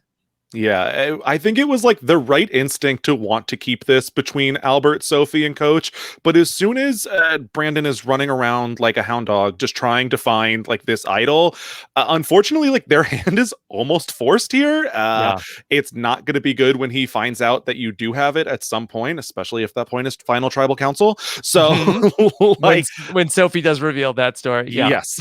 So, it's funny how it ends up eventually coming out. To great consequence later, unfortunately. Well, fortunately for Sophie. Yes, fortunately for Sophie. And us. And us, yeah. Great moment. Let's switch over then. Unless there's anything else from pre-merge Apollo you want to talk about. Pre-merge Savaii, because they have their problems also. No, I mean, the only thing I would say is a wrap up for Apollo. I would love to see Christine, Stacy, and or Michaela come back at any time. Like, I think that the three of them have great potential to be great players. Well, Michaela was in the second chance vote that I totally forgot about that, but there she was. Yeah, no, she and obviously she didn't get the votes to come back, but I think that she's somebody that in the same way that we have like the Amber B for the challenge, where a lot of people are seeing her, this is like a redemption arc for the way that she was treated in Big Brother 16. Like, I see a similar arc. Like, I think Michaela should go on the challenge. Honestly, I think that she'd be great on the challenge. But it'd be interesting to see if she might be done with all the stuff. It's been a decade, but she'd be another person I'd like to see. Yeah, we could have used one of those game changer spots on them. Like, yeah, they were available. Yeah, 100%. Yeah, Christine she had such a good run at the Redemption Island. Yeah, I feel like that they never talked about her ever potentially coming back. Yeah, she had a great run. She was entertaining. She had great insights. She was able to really she was able to glean a lot of information as people came through Redemption Island. Like, I really think her biggest disservice is Ozzy. If Ozzy had just like not gone to Redemption to knock her out, I really think she could have been a really fun contender in the post-merge. But I don't know. I will say justice for Christine all the way around. She's by far, I think, one of my favorite pre-jurors of any Survivor season. Yeah. She might be a good talking with T-Bird person. By the way, I mentioned it last week, but I hadn't mentioned it yet tonight. We will have a Dawn Meehan talking with T-Bird Seabird coming up, which is perfect timing since we just talked about her 2 seasons back-to-back weeks. So be on the lookout for my upcoming interview with Dawn Meehan, member of the Savai tribe. And we talked about the battle between Cochran and Semhar for who was going to go home first. And we have a very clear delineation of what the tribe lines are at Savai, because we have basically 3 people on the bottom. We have Cochran, we have Dawn, we have the great Papa Bear, who just tickles me greatly to talk about Papa Bear. Papa Bear is such a great character. I love him. He's so fun. He is great. Like Papa Bear is like we've said a million times. Like even if we don't see the most out of these people, like every single one of them is a character for the most part. Yeah. And every time he talks about Dawn, that it you just tickles me so much. I'm like cracking up laughing, and just the way that he like talks about Cochran, about how he's like Cochran, he's a nice kid, but he's a big nerd and nobody likes him and nobody would ever pick him in dodgeball, but a nice sweet guy. Good, I see nice a lot of kid. myself in. Yeah. I that's what I love the most about Papa Bear is like, he comes out, I came out later in life, I'm a gay man. I was in the police force. I came out so that other guys could feel comfortable being themselves, which is like all admirable. And I love all of that. But my favorite part is that he's like, but call me Papa Bear. Of course, like those who are in the LGBTQ community know, like he is a bear in the gay community. So just the idea that it tickles me to have Jeff Probst call him Papa Bear. Yeah, like, tribal to me, council. That's my favorite. Jeff, please, Papa Bear. Call me. It's Papa Bear. All right, Mark. All right, Papa Bear it is. It's so good. It just makes me, it just like fills my heart with glee and such. And like Papa Bear had like a lot of good thoughts and strategy. He just was in an impossible situation. Like, how do you flip these people who are not going to flip on each other? You're just clearly on the bottom because of who you are, which is that's also what kind of rubs me the wrong way with these seasons, right? It's like you get in this kind of weird middle school era of Survivor, and it's just like, well, based on who you are as a person, you're on the bottom or you're in the cool kids club. And it's just like, ooh. Well, Beth, Jim tells us about, and one of the great things about Jim Rice is that he could take like very mundane things, but make it sound like this is like a very interesting idea, because that he basically is in a group of like, basically like you're run of the mill. We're like the cool kids, young people, the athletic people on the tribe. Jim frames this to us as, so I have a master plan in this tribe. It's the 3+2. So I'm like, oh, I'm on the edge of my seat. Like 3+2. Jim, tell me more. It's the 3 guys have an alliance with the 2 women on the tribe, and that'll give us like that's it. That's 3+2, Scally. Yeah, like there's no way this alliance was not coming together. Even like Ozzy and Keith had like formed something together, and Jim loves to like pretend like, oh, like this is the idea. Let's us 3 come together. Like, yeah, okay, we already know, but like this is already happening. Yeah. This is where I wish, the only time I wish some of the tribes had like some people who had swapped around. Like, what does Savai look like if Rick is on that tribe and Jim is on Apollo, right? Like, what happens in that situation? Like, in my head, I'm trying to figure it out. Like, then I think we alluded to this earlier. What does it look like if Coach is on Savai and Ozzy is on Apollo? Does that change a lot of this stuff? And I think it does, obviously, but I think that the bottom people in both tribes became the bottom because of who they were. Well, that's not true. I think Christine really did dig her own hole there. But I think that by proxy, there's also this, you were on the beach that night. So it's just an interesting dynamic to see like, well, you can't escape this. You better hope we win an immunity as a tribe. Yeah. So Cochran, that he gets like shamed in the first tribal council of that he's not doing anything. But he says like, look, like, don't base it off of like what's already happened. And they're like, well, wait, how could we not base it off of what's already happened? But he says he's going to grow. and he's now going to start working around the camp. But he's basically like on probation for the rest of the pre-merge of like he has to like be working around the camp, or they're going to vote him out.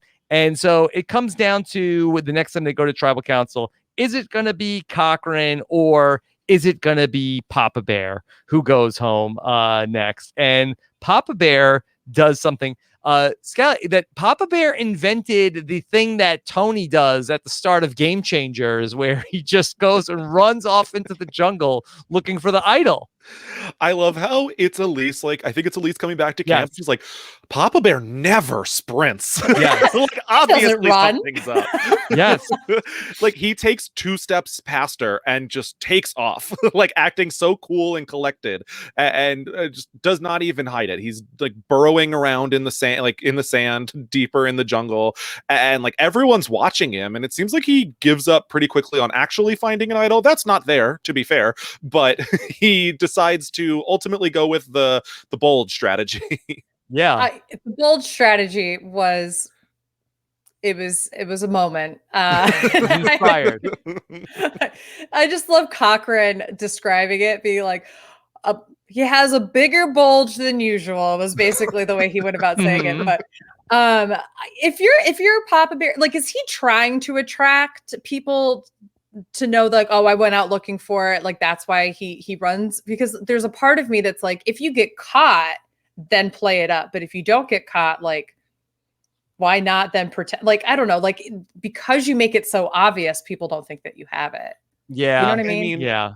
And that's kind of out the window at the point where he comes back and he's talking to Jim, and he's like, guess what? I found the idol. Like, okay, Yeah. thanks. I guess we don't, like, why did you try the bulge? Like, we already, if you're going to tell everybody, Yeah. like, it does you no good at a certain point. But I guess my argument is, if you don't take off running, if you just go quietly into the woods and come back, I think it's a little bit more believable. That's How like, dare you? How dare you, yeah. Beth?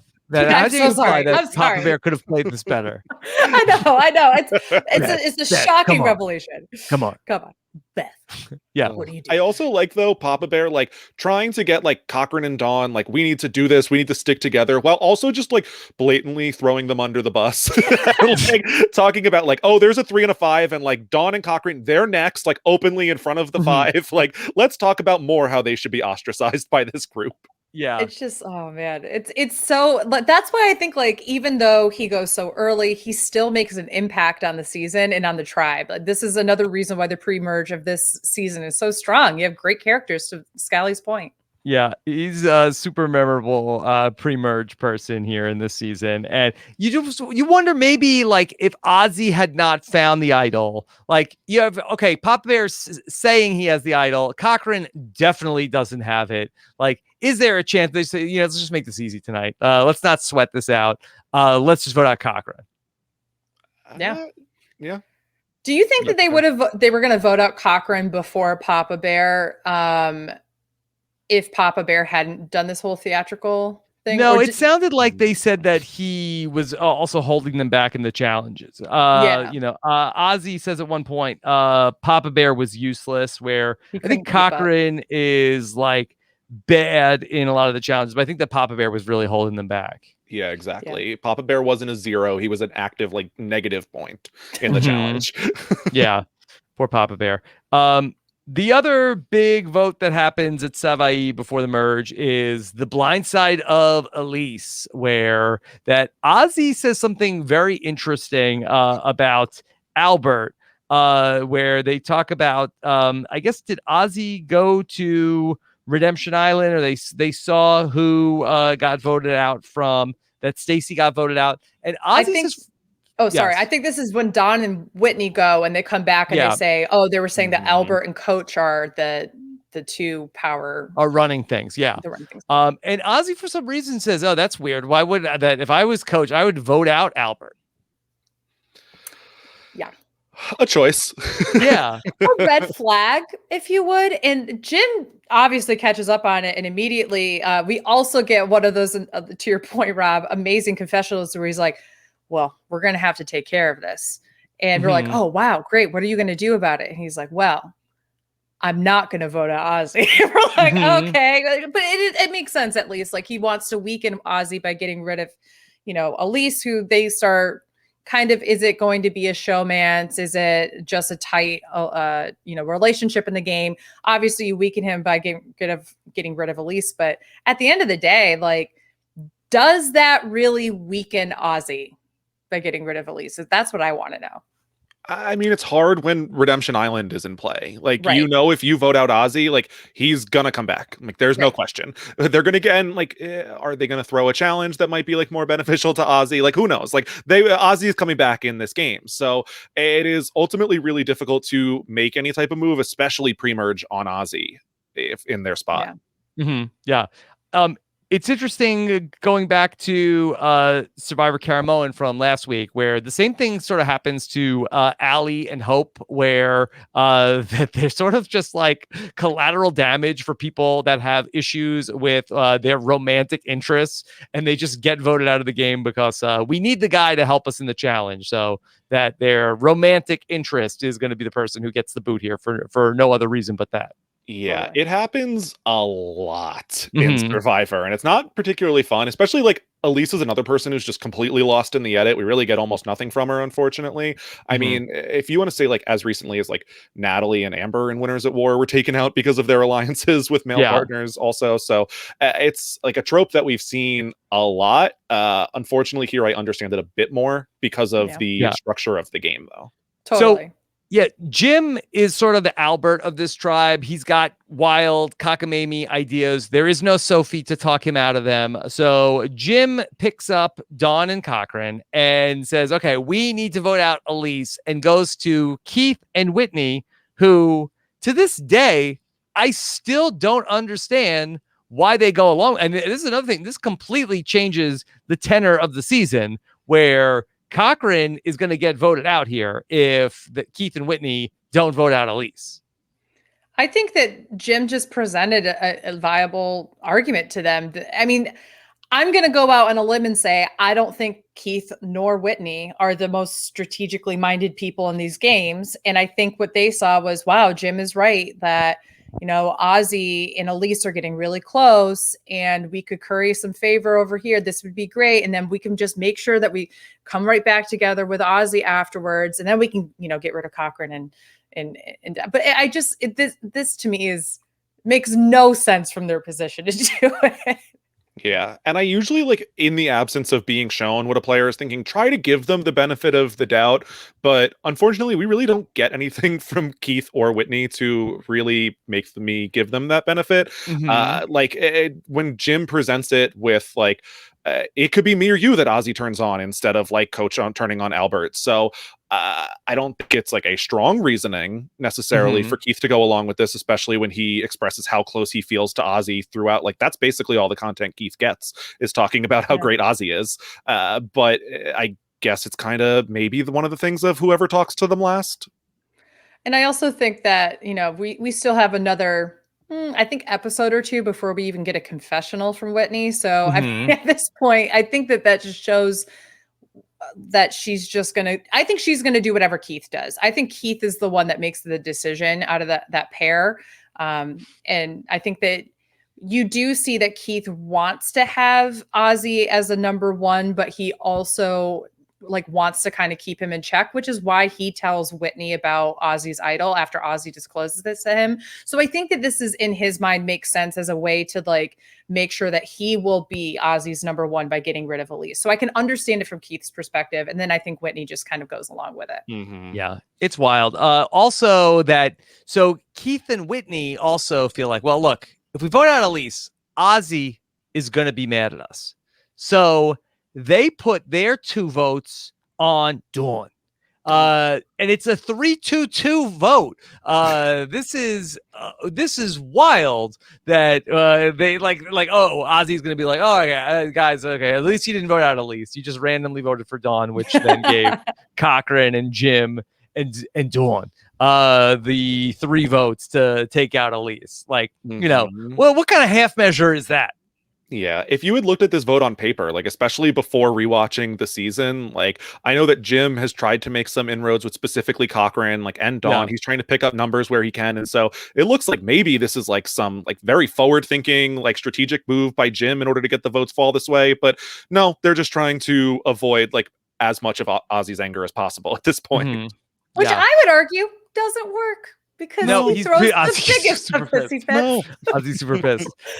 Because yeah, after this all happens, then Ozzy himself calls this a tantrum.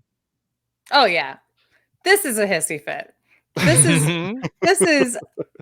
is to me. I understand how frustrating it must be to be blindsided by your own alliance and have this thing, but it's just like coming back to camp and just having this like speech. Well, I'm now a free agent. I have the idol. So how about that? Like, I mean, it's just like so many horrible game moves in a row that it's just so entertaining. Yeah, I mean, hey, it was a good run for Ozzy. He played with strategy for 5 episodes. Like he got It's a good run. decently So far proud. with it. So, proud. but yeah, ultimately gives up. I like Dawn being like, "Give me a break. Like you're withholding stuff from us too. Like, what do you expect? This is gonna Good for happen." her. Exactly. Yeah. Yeah, Indignant Dawn is my favorite Dawn. She has I that love it. with Malcolm and Reynolds in Caramo, and she's like, "Shame on you! You shouldn't have shown me the idol. Yeah, you now have to vote you off. You lose." She is somebody who this is why I'm so excited you're going to be talking with her. I'm going to talk with T-Bird. She is somebody who I feel like is not afraid to speak up when you need to, but you don't expect it from her for whatever reason. Is it because she's so sweet? Is it because that she plays this motherly character? I don't know, but she's not afraid to put you in your place, but do it in like a respectful kind of way. That's like, hey, that's not fair. Listen here, like that kind of thing. Actually, I think that is the most motherly kind of way to go about it, right? So I don't know. I'm here for it. In that same episode where Elise gets voted off, we have one of the bad things from this season, the meat eating challenge, which that so this is one I have competed in this challenge. This was also in Survivor the Amazon, and somehow this one seemed grosser. Yeah. Yeah. It's my least favorite challenge from Survivor the Amazon, and this one seemed worse. You lived it and you think this was grosser? I lived it. I don't know. this is Sally, important information. Maybe just the spit swapping and like meat passing hit differently in 2021 than it might have in the original version. That is definitely fair. I've definitely seen like my fair share of challenges like this, whether it be on the challenge or on Survivor, but watching this was way worse than I remembered. I don't know if it was the fact that they felt the need to like slather it in sauce also that is like all over everyone's faces. It is horrific. And I just love that Jeff gets right into it with a commentary too. Like Jeff's commentary of it to me, it just like makes it even like we see it, Jeff. You don't need to say, oh yeah, now Rick is gonna get into Brandon's mouth here and rip it out of his mouth. I mean, I was like, okay, thank you. We're putting too much time into this. I don't need the commentary of it happening as well. Yeah. One of the gross things that I didn't remember was that when you won, you got both tribes meat. It's Coach says, spit and all. We're so excited. They celebrate. And I'm like, I don't know if I'm that hungry. I think we lost that challenge. I'm pretty sure that's when Shauna went home in Survivor the Amazon. I don't believe that the other tribe got to keep the meat. And then like you saw them like washing it off, but it's terrible. I don't want somebody else half. In the bonus episode, Michaela is sick from it. Like, oh no, poor Michaela. Yeah, in the bonus episode, she's sick from it, and I can't remember. Oh, and this is like Game Changers coffee drama before Sandra manipulated it. This is fantastic. Yeah. Where she's like, oh, I don't feel well, and then she takes like too many scoops of sugar for her coffee, and Coach gets so mad that he's like, oh, I'm going to cook some of this big pork fat here just to try to get her even more sick because he's upset that she took too much sugar. So just putting that out there. I think I found out where Sandra got the inspiration for that book. She got it from Coach. And then after that challenge, they come back. And first off, I felt very badly that Dawn said that she lost half of a molar. Like, what is wrong with Dawn's teeth? This is the story arc we needed. Yes. It's the arc of her teeth. But Scal, she didn't lose that partial in the meat eating challenge. We didn't know that was the thing yet. Hindsight really making it very shocking that they come out just, swimming in a pool only, a few seasons later. Yes, versus I opened my mouth to get some water and then my teeth fell out. But here, everything we don't know good. if she has partials. Maybe this is the challenge that made her need to get partials for Cara Moen. She said she got hit in the face with something, but maybe it happened. Maybe it happens in between the seasons. Perhaps. I think it was before, but hey, maybe this loosened them up for Cara Moen. Yes. Just saying. And then also, Cochran says that, well, and at least now we all have oral herpes, and everybody just looks at him like, why would you say that? Why are you saying that right now? He's like, oh, doesn't everybody have that? And I just thought that's like a communicable disease. And they're just like, wait, are you saying that or you have oral herpes and you gave it to us? And like no, I'm just like making conversation. Yeah, I think this is one of those moments that Sophie was talking about where you realize like maybe Cochran isn't as endearing as I once thought. And like I can see why some of the feelings were there. Mm-hmm. Yeah, I think that this is the fuel for why on the second time, this is my second time watching this season. The first time I was very like a Cochran's camp, like, oh my gosh, they were so mean to him in Savai. And like, especially after he turns on them, like some of that was uncalled for. Like when Whitney's like, I despise you. You disgust me, and like don't ever talk to me. Like that stuff. I was like, okay, girl, like it's a game.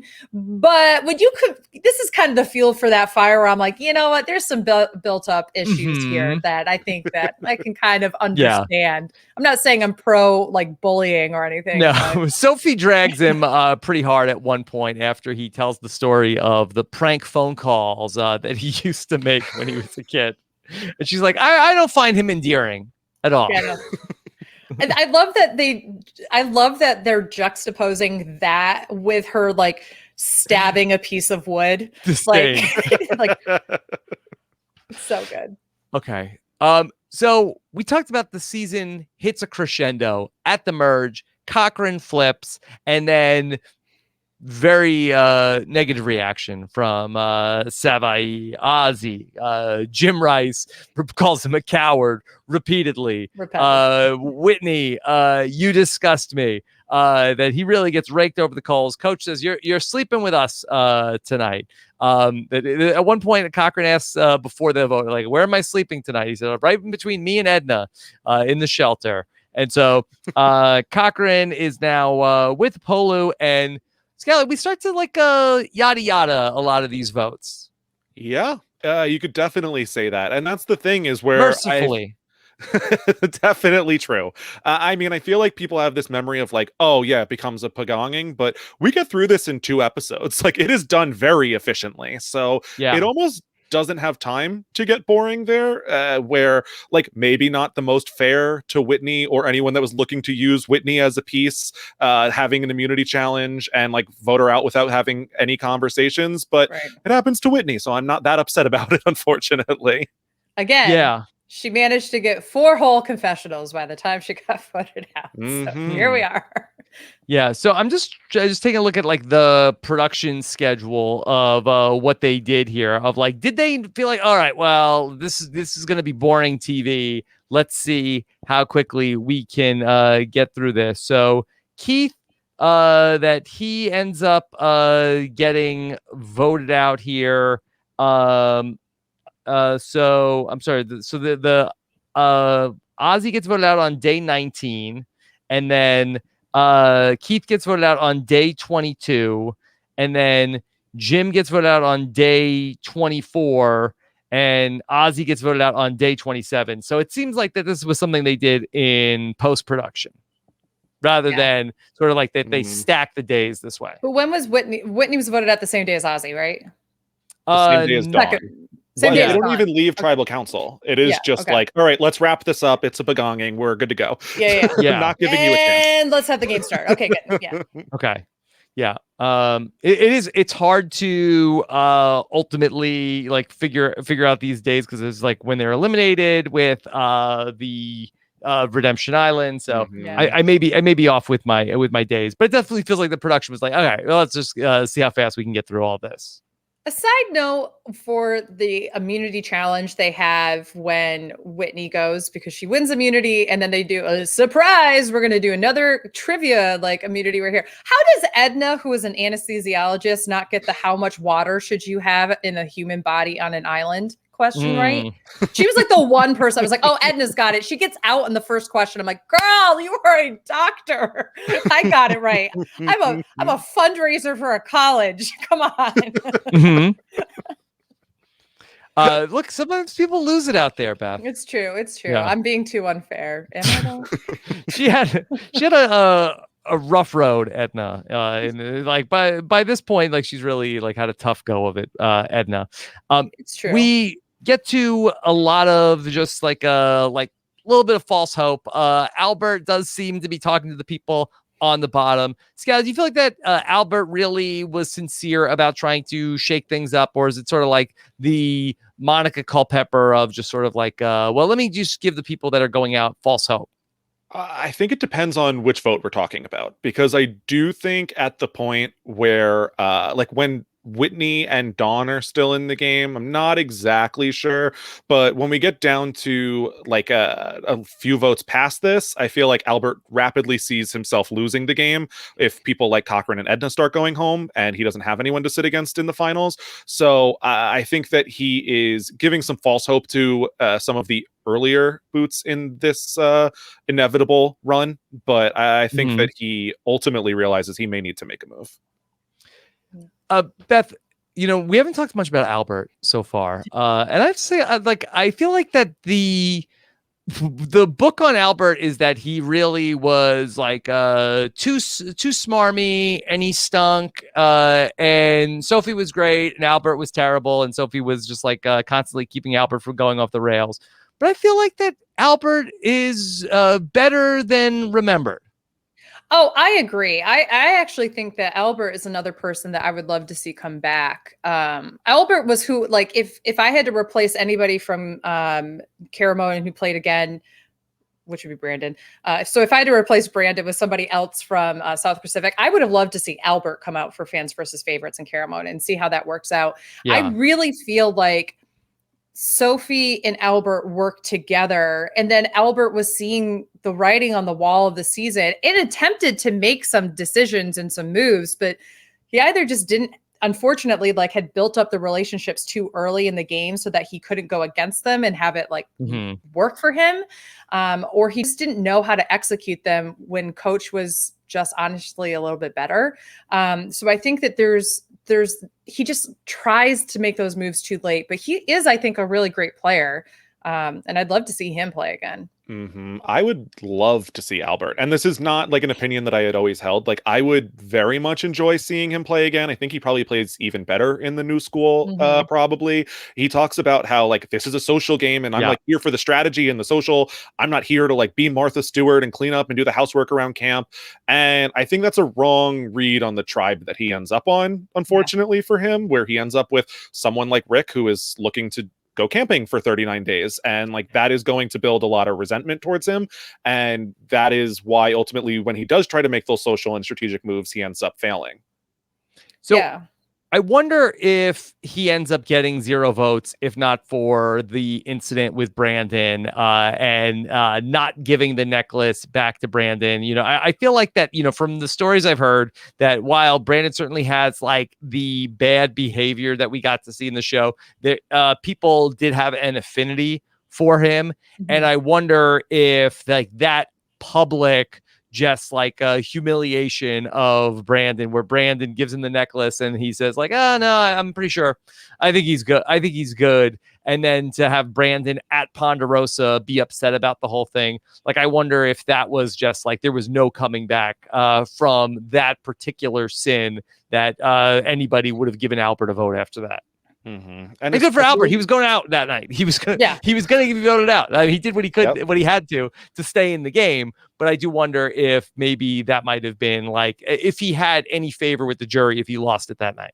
If you look at like Savai's particular their perspective, like they know Brandon after the jury when he is still like rude at points for sure to Yeah. whether he like snaps on Dawn or like tells Edna she's going home unnecessarily. There are moments, but I would say the majority of the time Brandon is a child on the thing who has a wife and kids at home and wants to do better, and he's like the super like sympathetic character for most of the people. So when he ultimately, I think that final 5 tribal is like extremely interesting. I think Albert is going to come off like very badly, particularly because it's Brandon there. I think the way he comes back is owning it at Final Tribal Council, and he doesn't.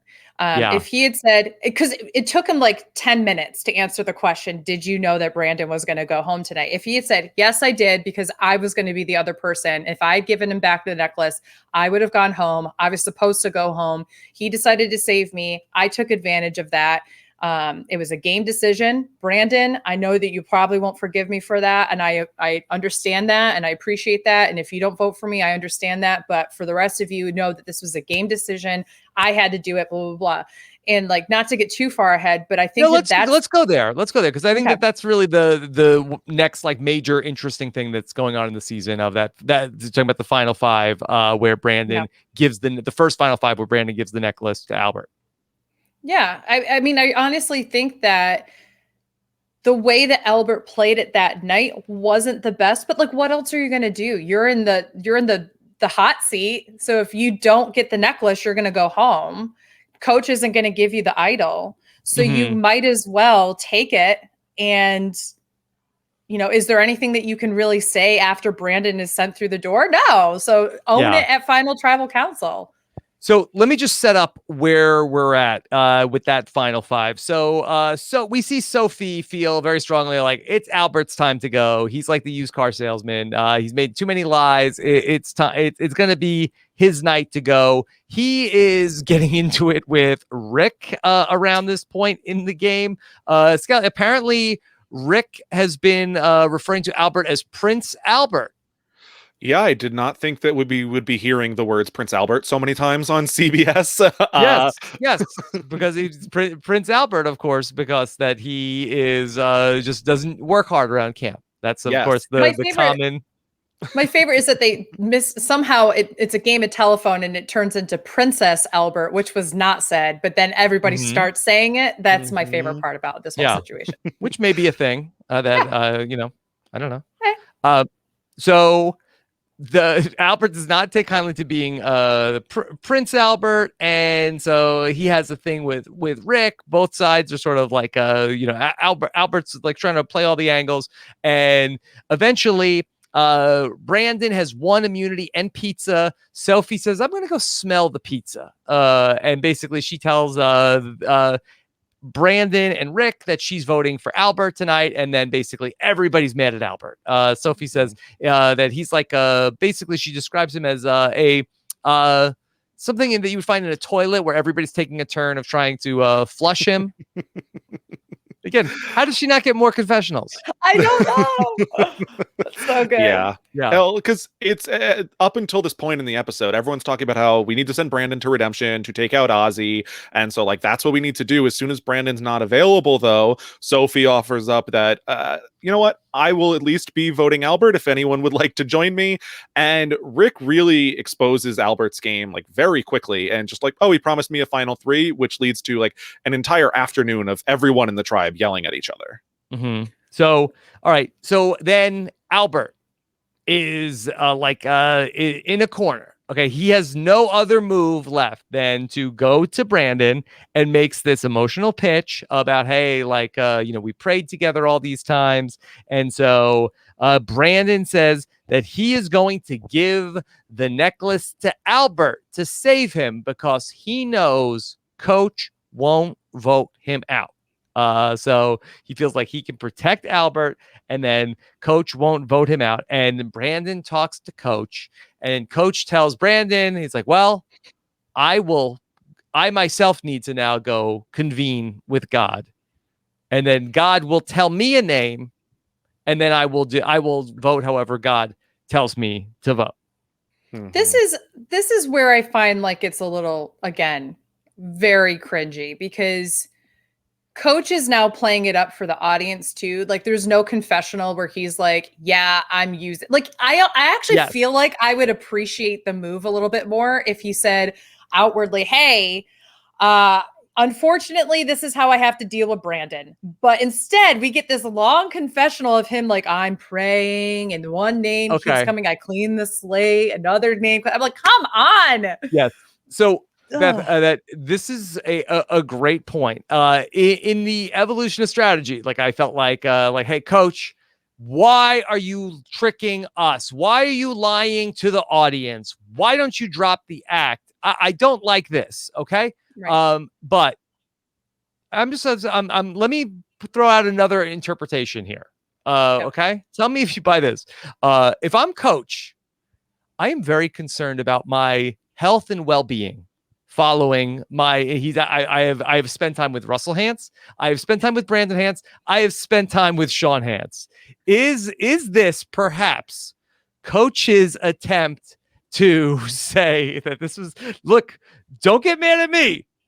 This wasn't like I'm not duping the audience at home, but if I ever get a Hantz knocking on my door one day, what did you want from me? I don't question my personal relationship with God. That's what I got told to do. That's true. It's possible. I don't know. With the amount from a personal safety standpoint, Scally, is that a possible read on this? With the number of times like Coach snaps on Brandon a few other times in the season, like basically flicking him on the nose, like, you're not going to come over here and bully us. So like, I understand that like voting him out is a much more severe thing than going ahead and telling him to stop speaking to you the way that he is speaking to you. But also when Coach goes ahead and swears as a Christian man multiple other times and is willing to lie on it, then I still think he's probably telling the lie to us, but maybe. How much of this is potentially him convincing himself of the religion aspect? Like maybe it's like it's caught up to him so that he's like actually starting to believe some of the things that he's saying. Like, oh yeah, like as you said before, he's always come across as spiritual, but not overtly Christian. And there's not that that's a bad thing at all, but it's just, there's a switch that starts happening on this season where everything comes back to his own interpretation of religion and such. And I think a lot of that, what I think is so fascinating is comparing how Brandon, Albert, and him kind of all talk about religion or have the prayers and such, and then comparing it to someone like Dawn, who is very religious, but is, Mormon, but we don't see any of that. Like we see some of her parts of like her Mormon culture, like in maybe her modesty and such, but it's never like, oh, I thanked God for this opportunity. God showed favorably about it. Yeah. And it's a very interesting like comparison to make, because like what would it have been like if Dawn was over there on that tribe? Is she going to call them out and say, I think that what you're doing is swarmy and cringy and gross? And is that going to be favorable with Brandon or not if she's trying to help him? I don't know. But it's all these different things that there's a part of me that just, to go back to my original point, I think that like Coach is like kind of convincing himself. So therefore he's trying to convince us. He tells us that his soul has never grieved like it does in this moment when he got the name. And we go, it's a great cliffhanger that we go to tribal council off of that. Coach has gotten the name of, I mean, nobody really has ever done this before, of like, hey, don't get mad at me. Get mad at him. I'm the messenger here. Yeah. I'm coming down here with the 10 Commandments from this is from the burning bush. It wasn't my call. I can't vote for God in the final tribal council, so I can't really give you credit on this move either, Coach, unfortunately, at this point. Yeah. I really hate that he also, like, when Brandon gets voted out, he turns to Brandon and goes, "It's God's will, man." Like, I hate that. It wasn't his fault. Just like, no, just there's no reason for that. Yeah. Yeah, I do wonder, like, like if it's like, boy, it's someday he's gonna see this. I gotta make this look good. Like, Oh, man. someday, like, I'm The getting an whole angry Hans phone call. family's gonna Yeah. see it. Yeah, He said it. it's the Hans van pulls up outside of his house. He's like, It makes you wonder, is the name that comes in his head Brandon or is it Hans over and over? Is Mhm. he getting, oh, well, there's Russell. I just got off redemption with Sean. We've got Yeah. Hans. Is that what's coming in his Yeah, over I mean, Yeah, he maybe- did have that encounter with Sean Hans, where Sean Hans is basically like, "Hey, like, I'm trusting you with my kid here. Like, nobody else, no Survivor player has ever had that kind of responsibility." No, and I think that like when they're like Ozzy, all right, one more, like they were saying one more person until Sean Hans was on screen. They were not sending Sean Hans home. That was not happening. He's Yeah. flown out there, That's like funny. he's making it there. Congrats, you all have a family visit. Right. So we get to that final 5 tribal council, and Jeff's like, "All right." And Brand's like, "I'd like to give my necklace to Albert." Like, he's just like, he couldn't, it's blurted out as soon as the tribal council starts. And this is like such a interesting comparison with, we had Eric and Brandon both in the same season last, and they were working together. They were sort of allies in the early going. But this was like, we never saw a conversation between the two of them about like, oh, you did a thing and I did a thing, and like, they never talked about this. But it's so different, Scally, than the Eric Reichenbach like necklace pass, where like the audience is sort of in on sort of like the like humiliation of Eric in that moment. And this is just like a slow moving train wreck, as you see. But Brandon himself even knows that he is about to get voted out in this tribal council by the end of it. Yeah, it's hard. There are a lot of moments this season where how does this particular like happen right at this moment? But Brandon deciding to tell the story of how at home in the gang scene, like he was Yes. always willing to show up for his friends, but people wouldn't show up for him. And it's like, Brandon, this is exactly what's happening right now. Like That was that blew my mind. Like I totally Mhm. forgot that was in there, where he tells this story about how like that in these gang fights that his gang would fight another gang and he'd be the only person that showed up. And he says people took advantage of my loyalty. And Jeff says, "Is that what's happening right now?" And he's like, I will see. I don't think so. I just Jeff will tell you what's up sometimes in these confessionals. That's a moment where he's going, I want you to really think inwardly right now and just take in the situation Mhm. and reassess if this is what you want to do. And it's just, part of this, again, I do believe goes to the inner turmoil, as we know, but I also think this is age as well. He is 19 years 19. old. He sees the world in black and white. He's got all, he has a lot of life experience, but he hasn't lived all of life yet. So, I mean, there's a lot of factors in. And we're how many days in? 35 at this point? 34? Yeah. I mean, Day there's a 35, lot. he's voted out. Yeah. Yeah. So there's a whole bunch of factors here, but Yeah. Jeff keeps offering like, Albert, would you give the necklace back to Brandon? And Albert has to continue to like strip, like, look, if I thought Brandon was going to go home, I'd give him the necklace back. I think he's good. I'm reading the room. He's golden, not going home. Yeah, you can hear like, Albert, we are this close to having a Hans, Ozzy, and Coach in the finale. Give it back. Yeah. like, give the necklace back, Albert. But oh my god, Albert knows better. Like he's not buying.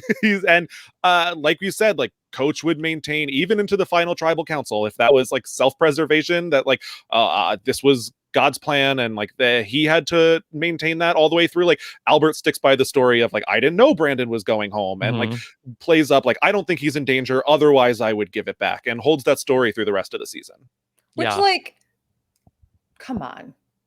I mean, come on, Albert. We all know. Like, We all know, like everybody knows that is not the case. If you had just been more truthful, I mean, the reason, no, I know this is jumping ahead. The reason why Sophie wins is because she takes ownership of her game and Coach and him don't. And that is point blank the difference here. If he had done the same thing, he might have gotten a few votes. I really think he might have. He probably wouldn't have gotten Brandon's. I understand that. But I feel like there were people who were just waiting for him to be like, okay, drop the used car salesman attitude. And like, I just love when like he's also in the final tribal and they go, can you don't say a compliment? Don't start this off with a compliment. And he said, okay, I love that you asked this question. It's like, come on, no, stop it. Yeah. Stop it. But I think that this is exactly it. Like, this is what propels him to just not have a redeemable game afterwards. Yes. Sophie has a fundamental understanding of what the jury is looking for that I think the other two players don't have, where Albert can't drop the spin game and Coach can't drop the honor, loyalty, integrity bit that he's like been working for the whole game, which is really like you basically, the entire arc of Coach is basically being about those things, but he's unable to you basically like put all that aside and really just speak to the jury like the way he was talking to Cochran back at the merge. He can't give them that in that moment. The Brandon Hance thing is also, the Brandon Hance vote out is a masterstroke for Sophie, who is able to, she's the one who, says to Coach, this is the right call. We have the two biggest threats to win this game are Brandon and to Ozzy. We need to send Brandon to Redemption Island because at the very least, we knock one of them out of the game. There's no scenario where they're both still in the game at the final five. Mm-hmm. Especially considering that the name being pushed by Albert and Brandon is Sophie, like constantly talking about how big of a threat she is and you can't sit at the end with her. They're all going to respect her. And Coach doesn't waver for like a moment. He is like so convinced he's going to the end with Sophie. And like that is a very big testament to her relationship with him. Yeah. And Sophie and Coach are sort of in lockstep, but she's able to like Brandon's mad at Coach. People are mad at Albert. Nobody's upset with Sophie after this. And she's the one that was really pushing for this. I think that one of the interesting things to talk about is the impact of Redemption Island on this season, because I kind of feel like that Coach gets put into a really bad spot because of the impact of Ozzy is coming back from Redemption Island. So everybody from I think even Jim Rice is like says from early in the game, well, Coach is just going to go to the end with Edna and Cochran and he's going to win. And he could have done that. Well, but Ozzy comes back from Redemption Island eventually. Like he needed to keep Sophie to stop Ozzy from coming back. And so like he could have maneuvered the pieces to get to the end with Cochran and Edna, but then Ozzy comes back and Ozzy goes on to win the game. That's true. Yeah. That's true. Well, it's hard because when Ozzy was in the game, there were a lot of people that had been rubbed the wrong way by him and actively were not looking forward to working for him, probably would not have voted for him in the end. And you see that even some people are like, oh, like Coach offers to go to the end with Ozzy. Like Sophie talks about when she's considering voting out Albert, like who is she considering sitting against at the end? Like, are they that threatened by Ozzy yet? But it becomes very obvious that like Ozzy in the game is very different from Ozzy on Redemption Island, having to see people for an hour or two and send them on their way. Like he definitely plays his best game when it's in short burst for him. Definitely there. I also think this is the main nail in Brandon's coffin that Sophie is able to orchestrate with Coach and say, we need someone who's going to give Ozzy a run for his money on Redemption Island so he doesn't come back. And who's the most perfect person to do that but Brandon? And so this is really where the impact of who goes to Redemption Island makes a difference in the post-merge. And it's all Sophie who comes up with that. And she gets in Coach's head, and you can tell from the moment that she says it. I think that Coach at this point is looking for an excuse to get rid of Brandon as well. And I think that he knows, like, I can't have Brandon at the end with me. I've got to have other people. And I think this is exactly there's a part of me that kind of wonders if they had pitched it to Brandon, like, hey, in the same way that Ozzy did this, you stand the best chance.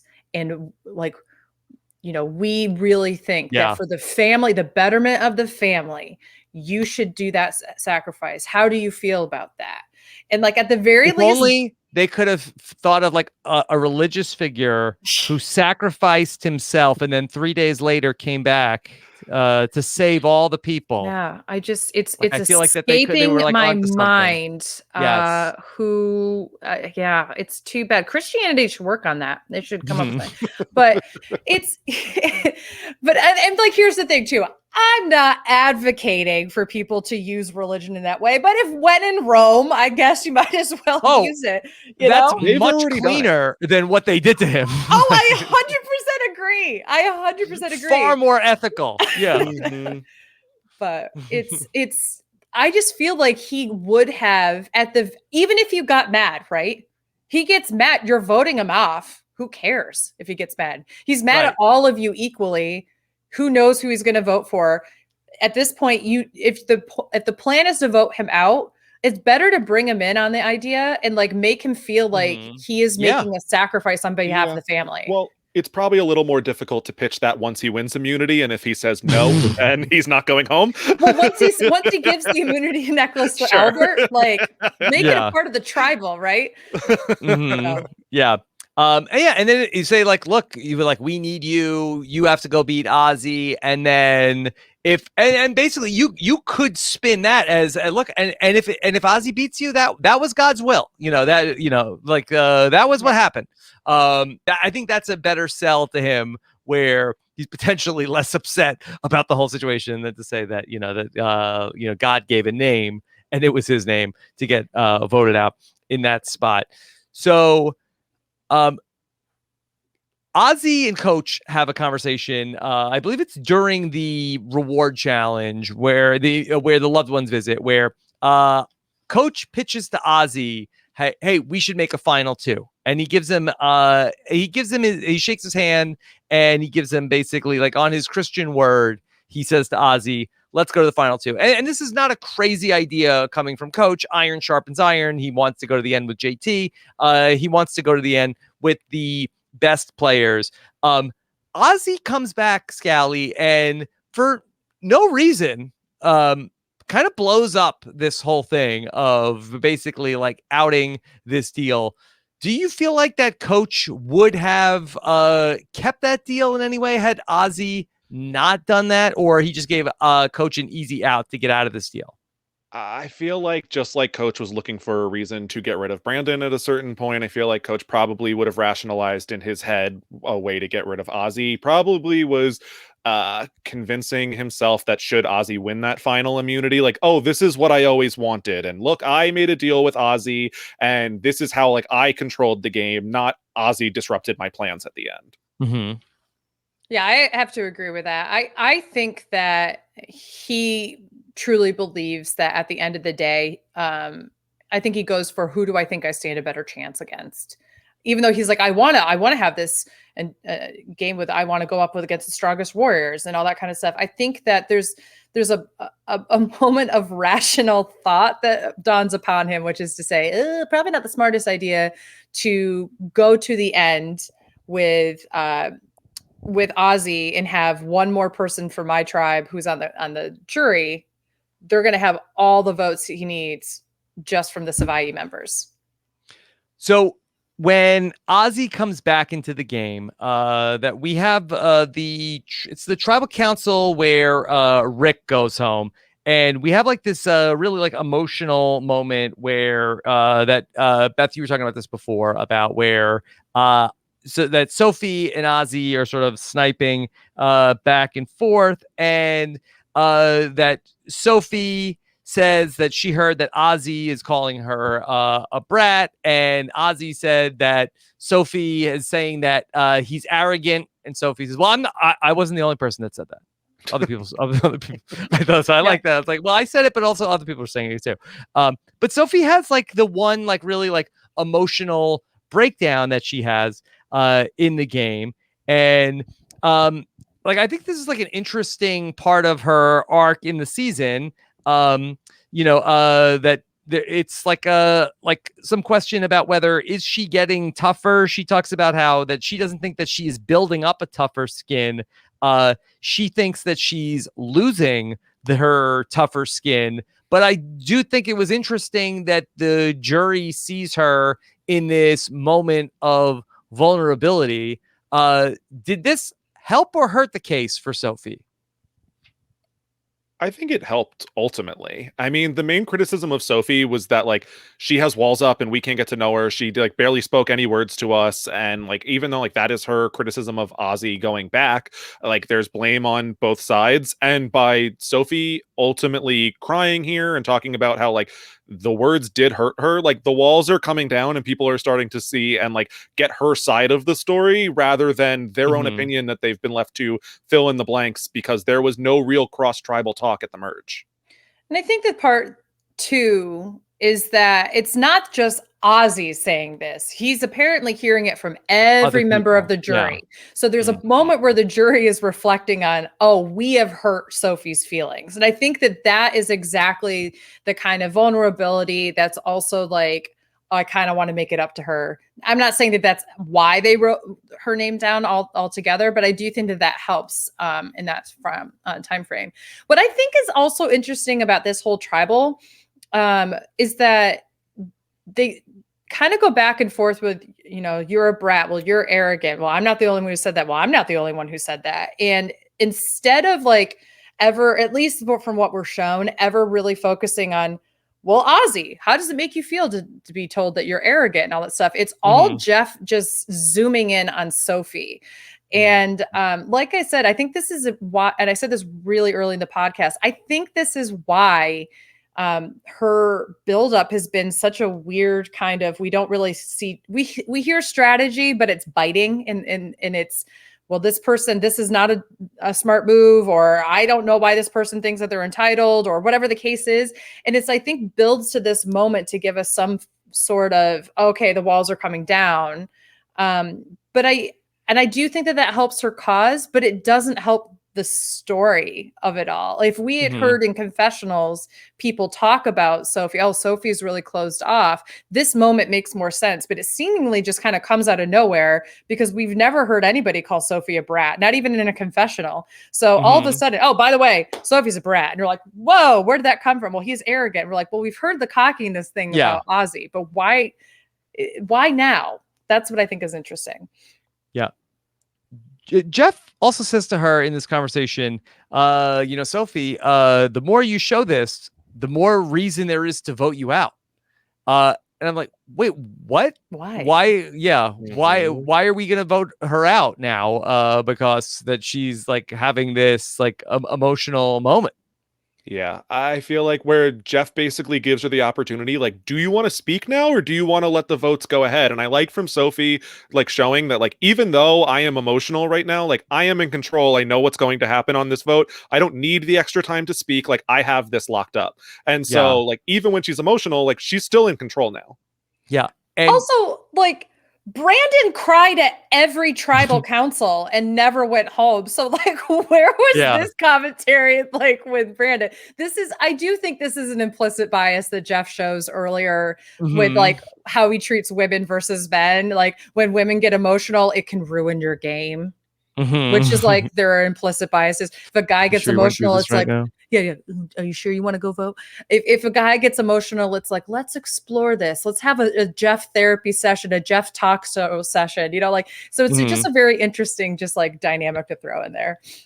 I don't know if I heard this correctly or not, but when Jeff says to her about, you know, the more you show this, the more reason there is to vote you out. I could have sworn that I listened to this like 5 times over again, that Sophie is like, she's like, no, I'm okay. I'm going to win immunity.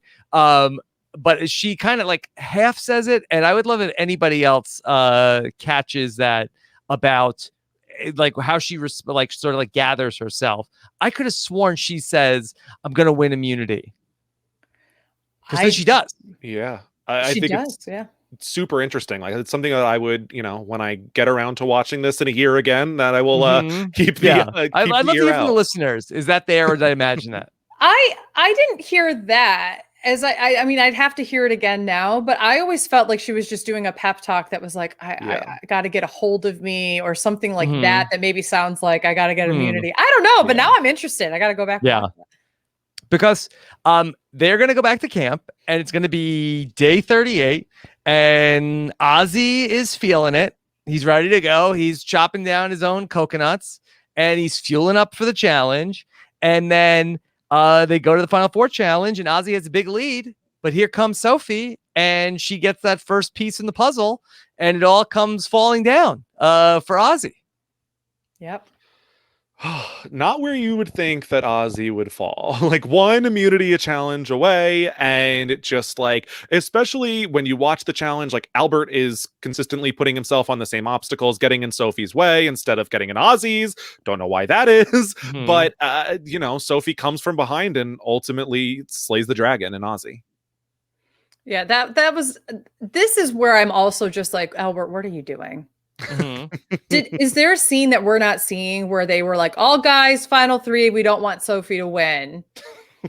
Is that like, I doubt that's the case, but I'm just sitting back and I'm like, Albert, every obstacle, Sophie is coming back. And I would just love in this moment, like, I know we didn't discuss that. Albert, drop your stack, which is like the Great best moment for me. But this is another moment where I was just hoping for another Sophie outburst. So it was just like, Albert, what are you doing? Get out another obstacle. Get out another obstacle. I was just hoping for something like that.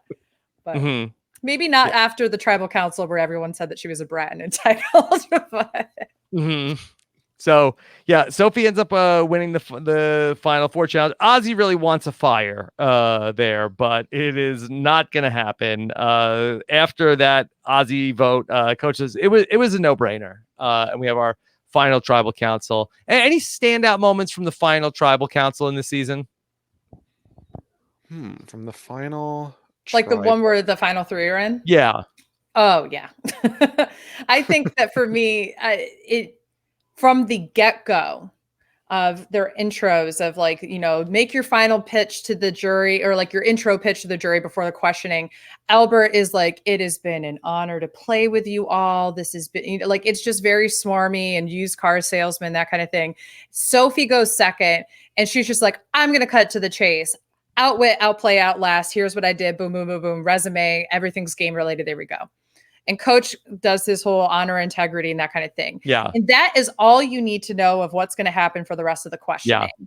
So just an interesting note on this. So Dalton Ross had posted on Instagram today that he did a pre-game interview from South Pacific with coach, and coach is talking about how like he says that his spin on the final tribal council, he's going to stand for final tribal council. And I tweeted, I said, as someone who watched this final tribal council today, did they not let you stand up at final tribal or did you reconsider?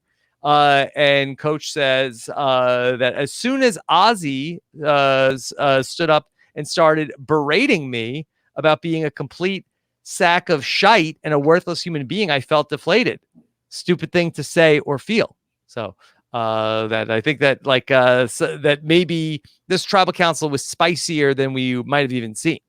Yeah, I mean, you can see like Sophie says that like coach was his like young girl that she leads to the end, and like yes, like yes. Sophie has like a bunch of remarks. I know allegedly Sophie had she filled her flask with champagne to drink every time someone says something mean to her. Like there was a lot of stuff, and like they got to make closing remarks we never saw. So there were a lot of things here that I thought were super interesting. I think Sophie has like a very, very strong final tribal council that I don't feel like is talked about as being like one of the best, but I think it's like very, very solid, especially when compared to like coach slumping over in his chair. Yeah. I honestly feel like I'm not trying to downplay Sophie's game. Obviously, I think she did a great job. She wins because of her final tribal performance. Am I wrong about that? Like if she comes in weak and doesn't answer the questions, I think coach wins handedly. Yeah, I think it's interesting to sort of like look at her votes of like how many votes are pro Sophie votes and how many votes are anti coach votes. And you know, and I don't want to slight Sophie's win at all. I mean, it's very similar to Sandra in Heroes versus Villains of like how many were pro Sandra and how many were anti Russell. Like it's a perfectly valid way to win. It does sound like though that like from Ozzy, who maybe it was a tip of a cap or to Sophie after she won, but also they might have been burned up with Coach. Mm-hmm. Yeah. I mean, with Sophie, like we know well enough, we've seen enough where like, and not to go all Eric Cardona, but like she, like we know with Sophie, like this was deliberate. She knew what she was doing. It was not like, let me attach myself to Coach and get to the end. And like, there is like a lot right with that strategy in terms of if you know that you can beat that person and it is very solidly like the safest way to get there, then why would you deviate from that? I feel like a lot of the talk in terms of like gameplay like acknowledges that flashy moves aren't always the best, where sometimes the like quality of players is still a little bit surrounding that. And so while Sophie like doesn't go ahead and make a bunch of flashy moves, like she is pretty locked in from day one and doesn't really need to. So I feel like that's super like indicative of how good she actually played this game. Yeah. There's something that happens before tribal health count or the final tribal council, which I don't remember happening in many Survivor seasons. So please correct me if I'm wrong. But Sophie and Albert team up and say, what do we need to say against Coach tonight? And Sophie says, I don't think we need to say anything unless it turns into this is the Coach show and he's amazing, in which case we can say what we need to. And like, there's a couple obviously the biggest moment is when she reveals how the idol was really found, and that, you know, this is, I think, the nail in the coffin for Brandon and for a lot of other people, like, to not vote for Coach. But I also, there's a moment too where Coach says something about coming up with strategy, and she goes, well, I think that you'd find that myself, like I actually was the one that was coming up with the strategy. And then Albert goes, well, me too. And she goes, yeah, the two of us did. And I just like that little moment, it just throws the salt in the wounds for Coach. And I think is, you know, they team up. I think Albert realizes I'm not going to win unless I hitch my ride to Sophie here. So. And go ahead. Sophie has said, like, if this is the new tribal council format, I think that people are able to like better explain to Coach what they want from him. And like maybe Sophie loses in that spot. She said that she feels like she does, because you're allowed to have that conversation. Like, I don't feel like you get as many memorable moments from the new tribal council format, but I guess you're able to like communicate with the jury. Like they're almost able to like pick who they want to win and tell them like what they want them to say at that point. But I think that Sophie like knew what was going to be at the end. At least it didn't change at that point. And so she handled it perfectly well. Yeah. There's a couple of jurors who come in pretty hot. Rick comes in real hot for Coach. Talked about how, you know, we were men of honor, and, you know, he didn't like how he used the God thing.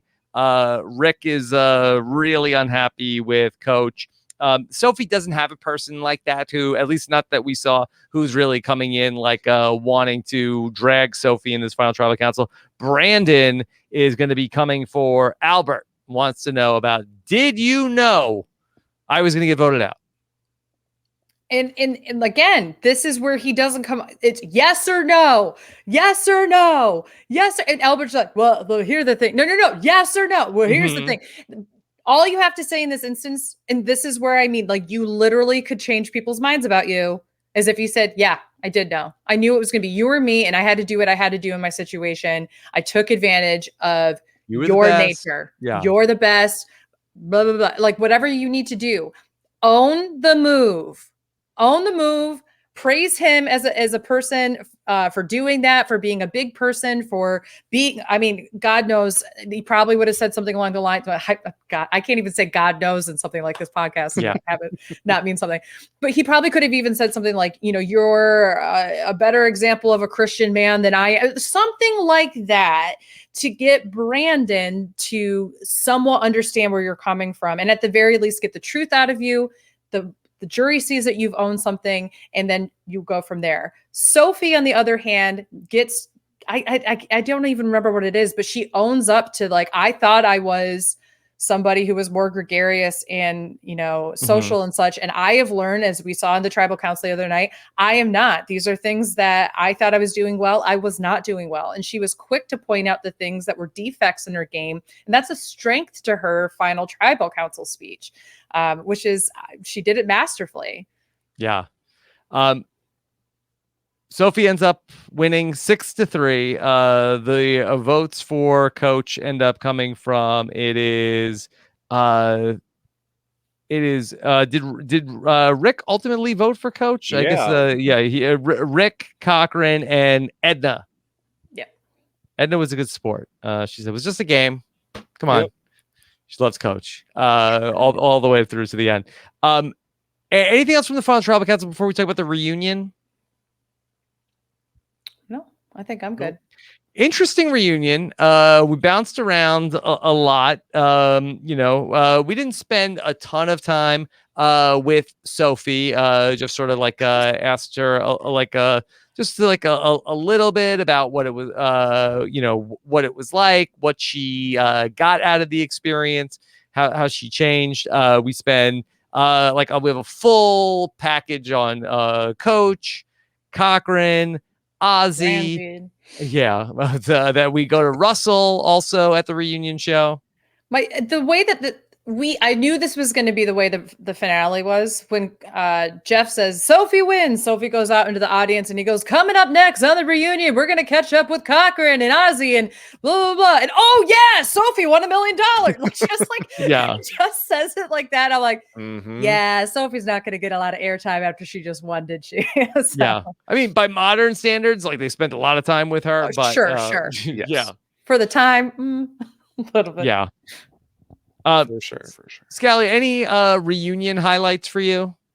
An awkward one. I like when Jeff is like, Stacy and Christine, you had this like unlikely friendship that never would have happened in the real world. And Christine's like, yeah, no, it would have. Like, we are close friends. Could you ever imagine yourselves being friends in real life? Like, yep, no, I think so. Yeah, no. So that's a smaller one. I definitely think the Russell stuff, which we've touched on a little bit, is particularly tough. Yes. Especially when we know how that turns out with Brandon coming back. Yeah.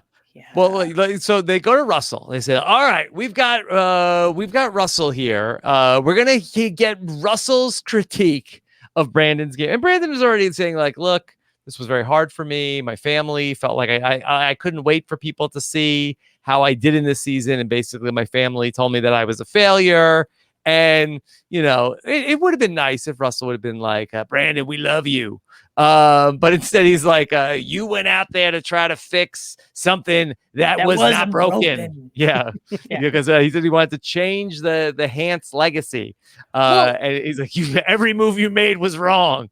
I will say this, to Russell's credit here, every time Jeff was like, and then we're going to go to the most notorious villain of all time, Russell, like building it up. Every time they cut to him, he was kind of like slouched down in a chair, like, I really don't want to do this. It didn't, to me, come across as like, I kind of like this idea that, and then Russell took no pleasure in this. I don't think he really did.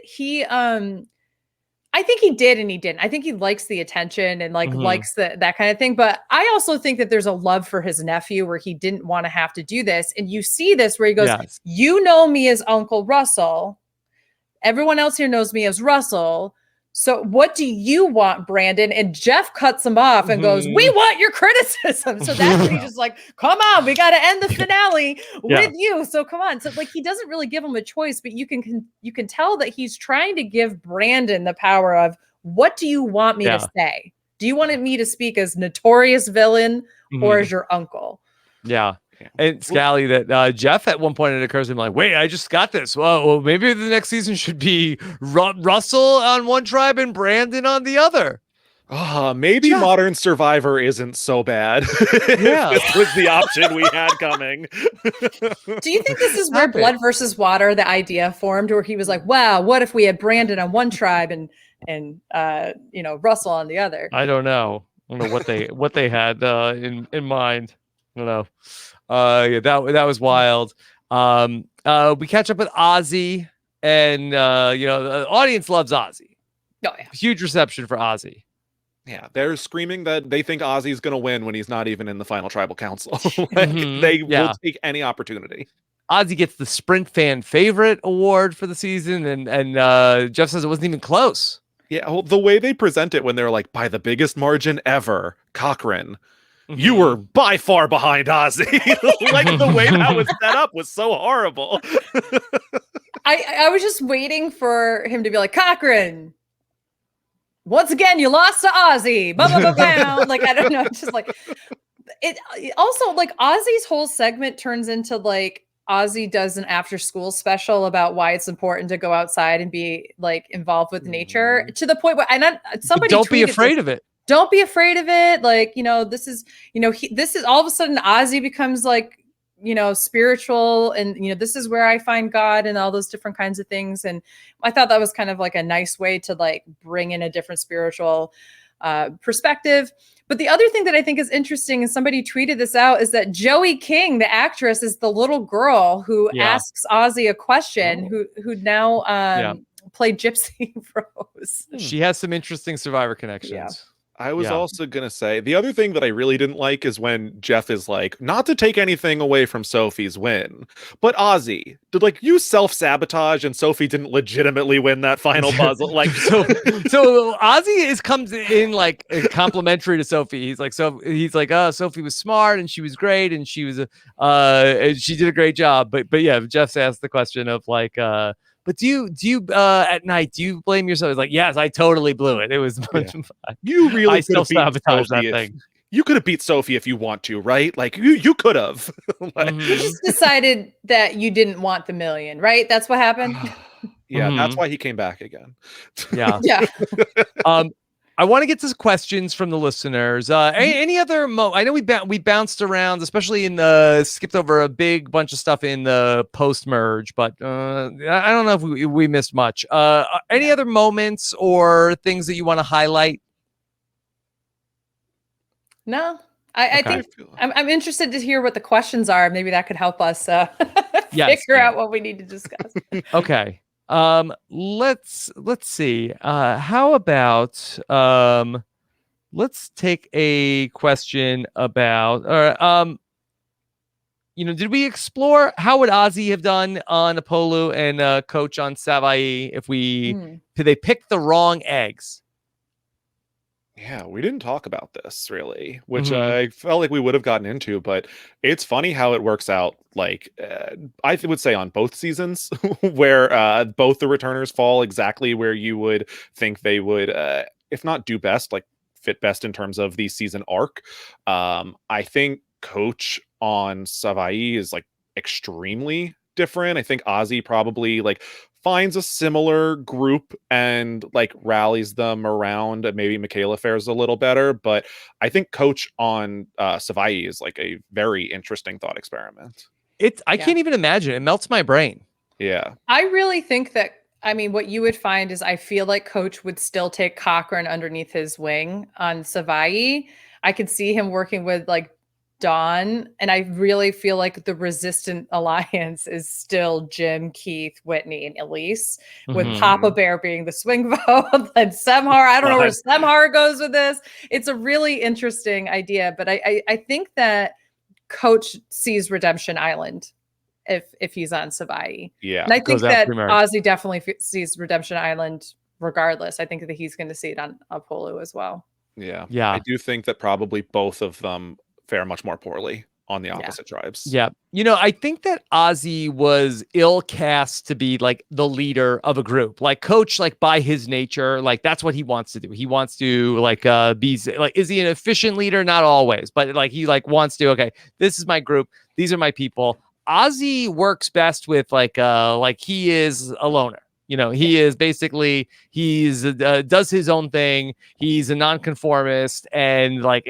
for him to sort of like have a group together, have good communication with the group, that's just not his thing. Yeah, and this is where Coach in that bonus episode really just rails him a new one in a confessional. It's just like, how dare you? Like these people are like, because I didn't realize this, but they went to the Savaii beach for the merge. I thought they went to the Apollo one, but they went to the Savaii one. And he's just like, this is a horrible shelter. Like everyone is like discombobulated. They don't know how to survive the elements. And it's like all of a sudden you can kind of see like, okay, so even though there's some creepy aspects of this whole family, like they really do like put in the work. They work together well, and they're maintaining a good survivalist aspect. And just there's Ozzy leadership as part of he it. is like not like having like Dominic or Wendell out there in terms of like being like somebody who's gonna like put up like a like shelter for his group. Like Ozzy, like it says, like I'll sleep on the sand. Like it doesn't like nothing bothers Ozzy, that he'll be fine no matter what happens. And you see Dawn, and it's interesting that the one time we see Dawn start to have like the type of like breakdown that we see in Caramoan is in the first couple of days, where she's just like, nobody seems concerned about like building a shelter or anything like this. This is not what I expected. Like I need to have like a roof over my head, and I don't see us like prioritizing that right now. And Ozzy has to kind of like give her a pep talk. This is the one time you see like a little bit of like a hint of that part of Dawn that we see a lot in Caramoan is in those first couple of days of in Survivor South Pacific. Nancy had sort of a big picture question. Could you weigh in on female winners getting under-edited? It's worse when you know the winner and spend most of the season looking for them in the story. Most of the story in the season is focused on Coach, Ozzy, Brandon, Aliad, and Cochran. And Sophie is kind of an afterthought. Yeah, it is bizarre that this was a choice that was made. And I just wonder if like in the edit, and I don't know necessarily how they edit the season at least in this point in time. Like, do they are the people that are editing the episodes, do they not know who the winner of the season is? I have no idea. That's the case. It's just like, I feel like back here is where Jeff was saying like, well, a lot of our more interesting characters are the men. Like, so it doesn't ultimately surprise me when most of the people on a cast in general that are getting the larger edits are the men, that the female winners would also tend to be under edited. And I mean, I would hope would get better by now, but we haven't been able to test that for a number of seasons. So it's pretty unfortunate. Yes. So when I was looking at all the different confessionals, I looked at Redemption Island, but then I also looked at One World, because it was the one right after. Obviously, we had a strong female alliance with Kim as a winner, and it looks drastically different than this season, where this is and then I went to Philippines too, just as like a clean slate. Let's look at here. We have a female winner, but she's not like the like Malcolm is the star of the season, right? So it's an interesting thing that in One World, women had 57% of the confessionals. In South Pacific, women had 28%. Yeah. And in One World, like, women had 86% of the confessionals. Oh my God. It's incredible. And like, it's a crime that it's 57%. Troyzan's the only guy that that's anywhere close. He's in second place for the most confessionals there. But yeah. And then you look at South Pacific, and Sophie is the only woman that appears in the top 5, which is actually the top 7, because she shares that spot with Albert and Jim. In all of the women, for the most part, who go pre-jury, like we've talked about it, like it's not that they're not interesting characters. You can't tell me Semhar's not an interesting character. You can't tell me that Christine and Stacy and like, I would say like maybe Michaela didn't have like the most incredible like out there charisma or whatever, but she had an importance to the story, right? So, but there's a lot of things there that I feel the same way, where I'm like, it'd be great if we could get a little bit more perspective from a gender balance.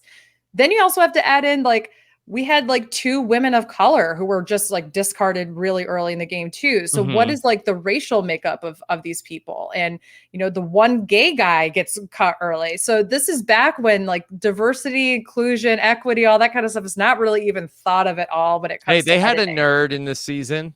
Hey, that's true. That's true. Yeah. Yeah. Just to go back to the Sophie part of that, there are a couple of votes where like we don't even hear from Sophie before Tribal Council on a couple of these like big votes to get what she's thinking. And I'm sure she has thoughts. If you've ever listened to Sophie, like she's going to have like opinions on different things. Outside of the finale, Sophie has 1 to 2 confessionals an episode. Like it never spikes. There is never a point where she is given like a huge amount of credit, despite like points that we've pointed out throughout this podcast of where like, wow, Sophie did a really good job. It's clear that Sophie was driving this like effort, but it's never highlighted from her point of view. Yeah, I don't think a casual viewer watching this is thinking, wow, whoa, go Sophie. I really think that it's, the nerds like us who are really diving deep into the episodes and really giving this a lot of thought that give more credit to where it's due. Yeah. And I do think that it was wonderful that she got to come back for Survivor Winners at War, because I never thought that Sophie was going to be playing again. And then I know she was actually in the mix for Game Changers, I think. And then ultimately, I think she ended up getting cut late in the game. And then for her to come back on Winners at War, that, in going back in like recapping like that season, like a lot of people said that she played like Tony knew he had to make a move against Sophie because she was playing the best game in Winners at War. Yeah, I feel like Idol. Sophie is far more likely to return after her games in Winners at War than she was after the season she won. Like she received a ton more credit in the episodes, like all of the above. Sophie definitely fared better on her returning season. Totally. Yeah, I feel like that they righted some of the wrongs here from Survivor South Pacific. How about this? Is this season remembered more fondly because of Sophie's strong showing in Winners at War and her numerous wonderful appearances on the podcast? Do people have more reverence for this season because Sophie did well in Winners at War? I think it's hard to say we have more reverence for the season when she's not highlighted in this movie. It's more frustrating. Yeah. Exactly. I actually, I would not rank this as anywhere near one of my favorite seasons. I do think it can be a chore to get through. There are wonderful things that we discussed tonight and all those things, but it's more frustrating because Sophie is not featured. Because of her performance in Winners at War. And I really think that even just that change is, if you give Sophie the more of the arc that we need to be able to see her game, I think people would look back on this more fondly and just after seeing her in Winners at War and say, yeah, she deserved her spot there. And she did really well. And look at how well, this is where she started. But yeah, I don't know. I feel like it's going to depend on who you're asking. I mean, even before Winners at War, people were like, she was one of the contestants that I feel like a lot of people were super excited to see because of her appearances outside of South Pacific. So I think that it probably does get a little bit of a gloss on it, but also probably loses for how she's portrayed on it for other people, then averages out about. So Shayna Carroll wants to know, I hadn't realized it before, but the tribes don't have equal numbers of men and women, both within the tribes and from each other. Any chance that they were initially planning on having a female returnee? Please, come on. Can't have female returnee. Although they did have Stephanie. And then ultimately the Edge of Extinction. But that was something that was I had not realized. And then I was sort of like doing the math in my head of like, two tribes, you just presume that, okay, this is a 20-person season, but it's an 18-person season. Of course, we have the Redemption Island. And I really do think it helps the season overall. It's a 14. What's that? Isn't it a 14-member season? 7 and 7. No, I think it's 9 and 9. No, it's 9 and 9. Yeah. Oh, okay. Jeez, I went back and I was like looking at it and I was like, oh wow, it's weird that there's. Yeah, okay, that makes more sense. Which I love an 18-person cast. I feel like even the people who went home early or didn't get as much screen time, like we definitely remember as characters. But I do also think that it contributed to how the tribes broke down with the tribe with 5 women. They put like a Stacy and a Michaela and a Christine and a Sophie, like very strong women. And that ultimately broke down in terms of maybe some of like the younger girls were put on the Savai tribe. And so ultimately, I think that contributed to the demographics in which you saw on each tribe. Yeah. Let's see. How about from Profe? How does the season change if Redemption Island is not in play? Ozzy won't need to volunteer to be voted out, for example. Does Sophie have a chance in that new scenario? I feel like she has more of a chance in many ways. If Ozzy gets voted out, Mhm. which he's going to, Sure. you don't have to worry about that threat at all, right? So I feel like this is actually, who stands the most chance is Albert. Actually gets a little bit more time to shine, and I feel like he and Sophie really take the reins and kind of run the game. Yeah. It's an interesting question that I do. You do wonder, like, how do Sophie and Albert, like, how do they respond to this? But I feel like that the biggest thing that changes for me is that Ozzy isn't coming back at the end of the game. So, like, the idea for Coach of like, oh, I should go to the end with Cochran and Edna.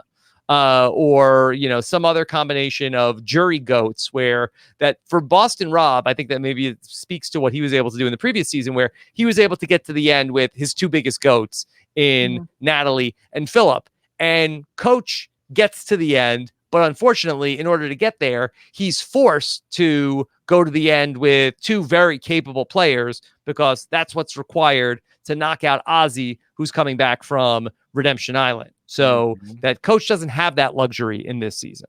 For sure. And because that flip was available, like Albert was fully on board to be flipping it in order to take out Rick with Coach and with Edna and Cochran. And I think it lends it helps both of their winner chances. I think Albert now has a winning scenario where he could go with Edna and Cochran. Yes. And so I think it definitely makes it a little more difficult for Sophie, but also probably cleans it up a little bit. And I think she could adapt. No, let's remember Cochran's voted out, though, because Ozzy's not going to self-sacrifice before the merge. So Cochran's gone. So he's not going to be a goat. But Coach had so many options. I mean, Coach at one point refers to himself as being in the driver's seat. Sophie, I think that all of her eggs were kind of in one basket, where that maybe you got like one or two people, but I don't know if she had like a great relationship with some of the bottom players, like the Ednas. But again, that's just what we saw on the show. Maybe she would turn it on if she needed to. Yeah. I think that I think the game opens up a lot more. I think that Rick makes it to the final three in that case, in that scenario. It's possible. I mean, I don't know that we get a pagonging in the same way that we do. Like, it completely it makes people far less incentivized to flip when they know that that person could be coming back to the game. And I feel like that is so much of why we get the season that we get. Yeah. Okay. How about all right, we haven't talked about this. What was the worst reward between the chewed up pig meat or the visit to the Survivor Cinema to watch Jack and Jill? We haven't talked about Jack and Jill yet. I almost feel like, tell me, this may be hot take, Jack and Jill has been over-talked too much to death, that I feel like it was kind of like a nothing burger when it happened on the rewatch.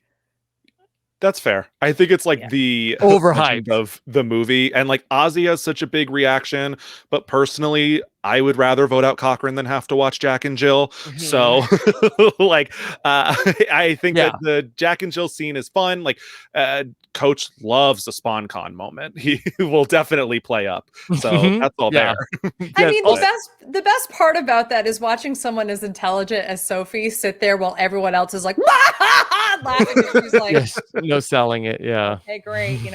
I mean, at that point, at least you're getting popcorn and like candy and soda and those kind of things. So I would say, purely because you're getting food that wasn't in other people's mouths, the meat challenge is worse. Yeah. Jeff also really has to, hype it up in terms of like it's a movie that's about learning and about a family and it's about coming together, and they make them be like twins because the Jack and Jill movie is about twins. But just the most jarring part of it is just seeing the clips from Jack and Jill. It's a reminder of a dark moment in cinema history. Yeah, it did not hold up. Jack and Jill. No. Makes Gulliver's Travels look like Titanic. Oh, James Cameron's Gulliver's Travels. Yes. Okay. Michael M wants to know, is this cast one of the top 3 casts of new players in the 20s? We've dogged on a lot of casts so far in these bottom 12 seasons that I've watched. Overall, was this one of the better new player casts that we had? I would say no. No. Yeah. I would say Cagayan, San Juan del Sur, and Philippines are better. And Philippines has 3 returnees versus 2, but I would say that those are the top 3. I would put this solidly at 4. But Yeah, I would agree. I was like, oh, we're getting there. And then we got to San Juan del Sur, and I was like, no, it's not. Yeah. Like 29 is solidly in that top 3 for me. So I think it just misses. I think there are a few weak links here that there are not on some of those other casts. And again, I don't know how much of that is because we just don't see a lot of the majority of this cast. So how much of this is production and editing's fault than it is the cast themselves? I don't know. Yeah. I mean, it doesn't feel as recruit heavy as some of these other seasons from this era, but you know, there definitely are a few people that didn't bring a lot to the table. And it's close, and I would say it is the most underrated cast of the 20s for sure. Okay. I would agree with that. Let's see. Andy wants to know, how does the post-merge play out if Cochran doesn't flip? The tie vote goes to Rox, and Keith still gets eliminated on that vote. Ooh, okay. Cochran stuck it out, but final destination, Keith still goes home. I still think that it's pretty much the same thing. Yeah. I think that Cochran probably is still the last person to go. I think that he and Don potentially flip over. I don't know if they're able to pull any numbers.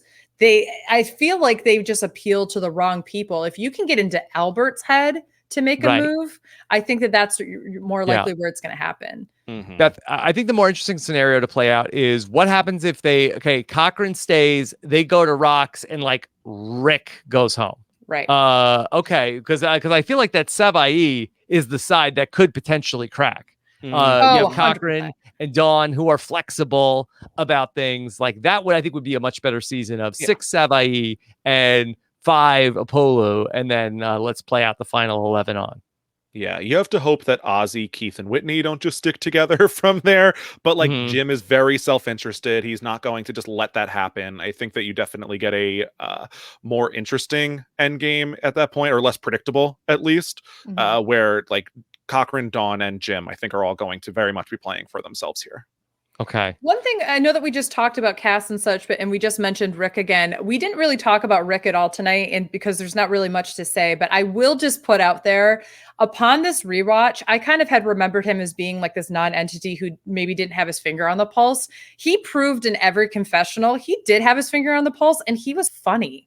And I really wish we could have seen more of him. That's just another person that I feel like could have been interesting to just check in with a little bit more often. He came out to we did a RHAPCon, I think it was 2017 in Utah and in Salt Lake City, and he came out and he was very fun. He was vulgar also, and he had like some funny lines. And I think that he's like a guy who's funny, but not necessarily like a good confessional person. Yeah.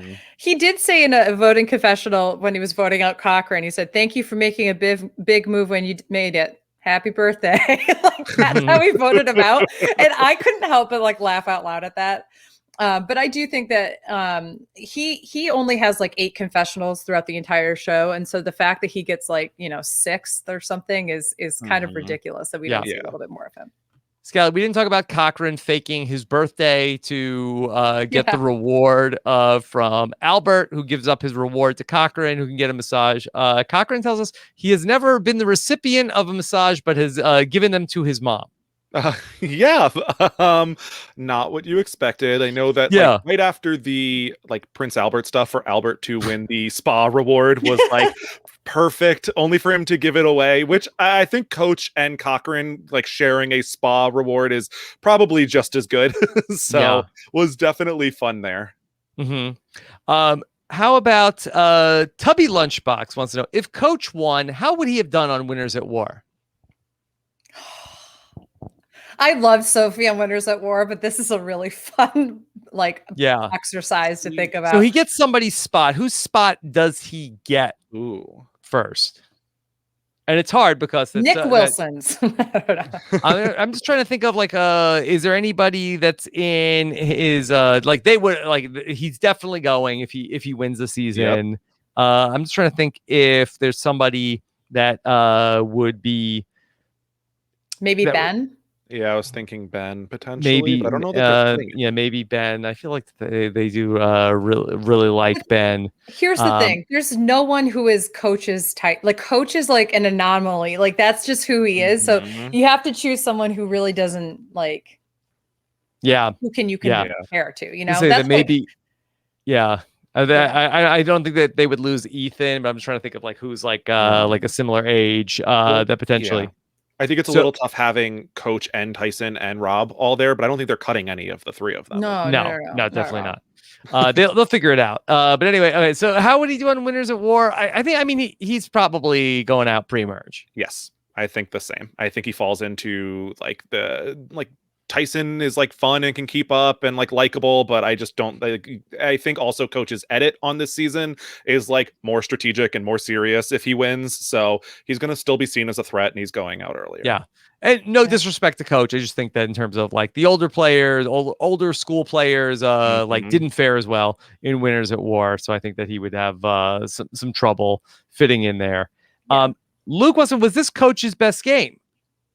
By far. Yeah, By far. Yeah. easy. By far. I mean, I think he really did a good job. Like, I think that sort of like, we remember like what went wrong at the final tribal council, but I mean that is from like the moves that he made. Like, it's hard to say like that there was like a wrong move. You say he could have handled the Brandon Hance final 5 vote better. Maybe he made some promises to people that he shouldn't, but overall, like, I mean, he got the people to where they needed to be at the end. Like it was a very, very good game that he played. Yeah. I think that again, if he had just cooled it on a few of the loyalty integrity things in the game leading up to the final tribal, and then if he'd been able to take a little bit more ownership of some of his moves, I think he wins handedly over Sophie. And again, that's not to take anything away from Sophie's game. I think she played a really great game and is a deserving winner, but I couldn't help but watch this and think, I kind of feel like Coach should have won in many ways too. So I don't know. And credit to Sophie also, who I believe is 21 at the time that she plays this game. Yep. Like very, very impressive going up against Coach, who's there on his 3rd time to go like head to head with him in that final tribal council and not back down at all. Really incredible. How about did either of you notice from Solana, is Coach's reaction to realizing he lost during the votes being read the most shocked that anyone in the final 2 or final 3 has ever been losing? I was not keyed in on tracking Coach's reaction. No, and I would be pretty surprised if he was so shocked, given the reaction he received at Final Tribal Council. He seemed humbled, if that makes sense, but I don't think he seemed like, oh my God, I can't believe I didn't win. You saw him like every time his, he has like 2 sides to him that you see. You see like the almost like, hey, frat guy kind of thing that pops out every once in a while. And then like, the more serious kind of side.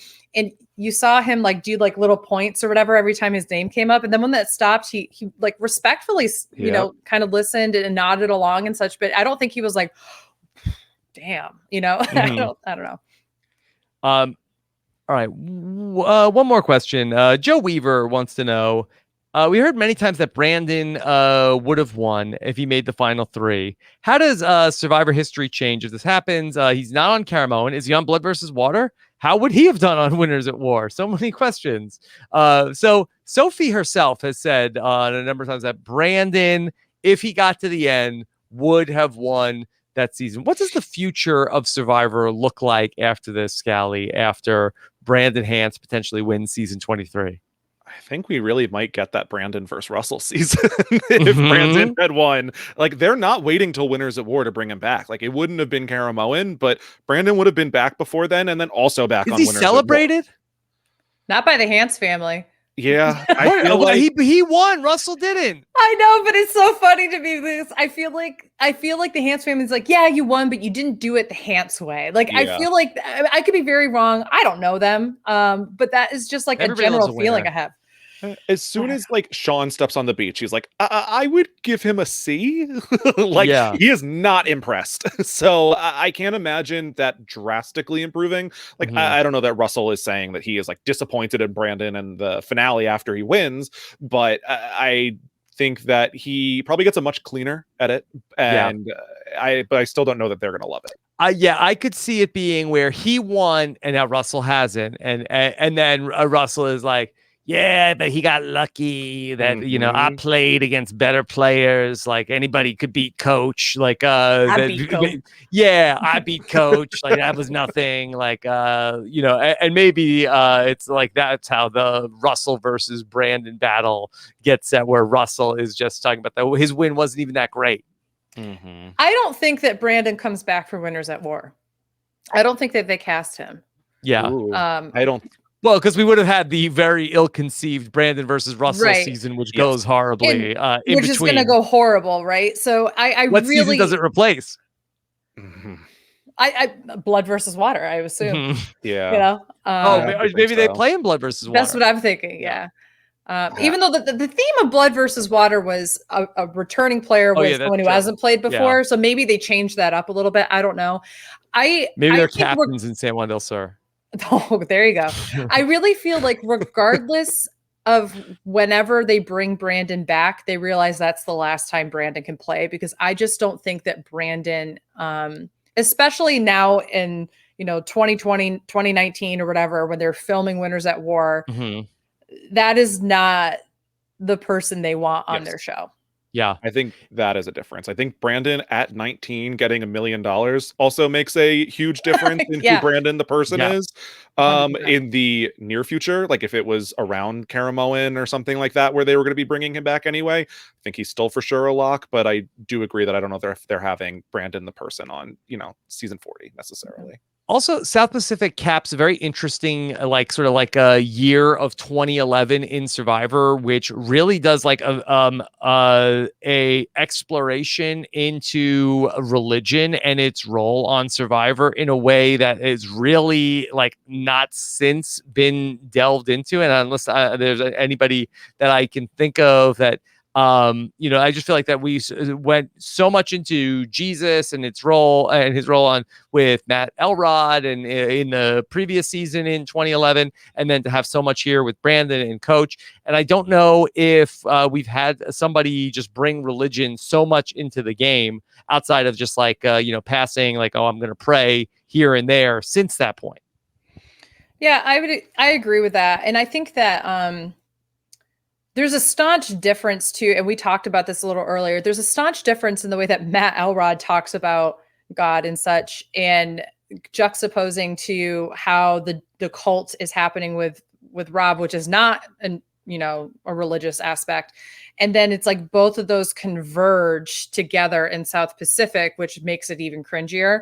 And I think that that's why I actually, when I would first watch these, and I understand why One World is lower, I actually was like, oh, thank God One World came around because now we don't have to worry about that. Not to get too biblical here, but I feel like that the 2011 really, I feel like there's more of a focus on Matt Elrod in the New Testament, and I feel like that the religion talked about in the South Pacific is more of an Old Testament, like Very wrath much. of God, Very much. the harlot and like good The and horror of evil, Babylon, as yeah, Sophie said, God, smiting people in Survivor South Pacific.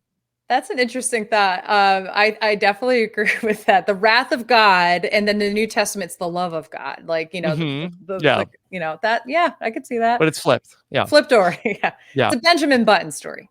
Don't say Benjamin. Oh no, I said the B Nobody word. says that. Okay, all right. You ready to take a look at some of the poll results from this week? Who is the season's most valuable player, according to the listeners of RHAP as a podcast? Coach or Sophie? Oh, it's hard. See, I almost feel I'm between Coach and Cochran more. Oh, I'm gonna go Coach. Yeah, okay. I think it ultimately is going Coach. All right. Well, it was a runaway. Cochran, you Wow. were not in the top three. Jeez, you No, did it was Oh. Sophie. It was Sophie. Okay. RHAP loves Oh. Sophie. 39% for Sophie. Coach was 33%. Ozzy was 15%. What one-time player would you most like to come back and play in a future season? Are we answering what we think the poll was, or what our thoughts are? I mean, you could tell us both. Okay. My heart says this, but my head says it's going to be this. I think Christine won the poll, Mm. and I'm gonna go with Christine as well. Actually. Okay, Scally. Jim actually did pull through on the vote this time and did get voted through to number one. Jim's probably still my number one, but Stacey, Christine, Albert, all like very strong contenders. Jim is the number one. 39%. Albert 21%. Christine 14%. Jim Rice was also in the second chance voting. And Scally, do you remember that Jim Rice had a very exciting second chance voting campaign? Oh yeah, Jim was a mess. Yes, I love mess and I love Jim, but I remember it was like, if Jim makes it onto the beach, he'll be the first one voted out based on his campaigning. Yeah, I think there's a better chance that had the second chance of voting been taking place on social media of 2021, I think Jim Rice gets onto the season. That he, Beth, do you remember any of this?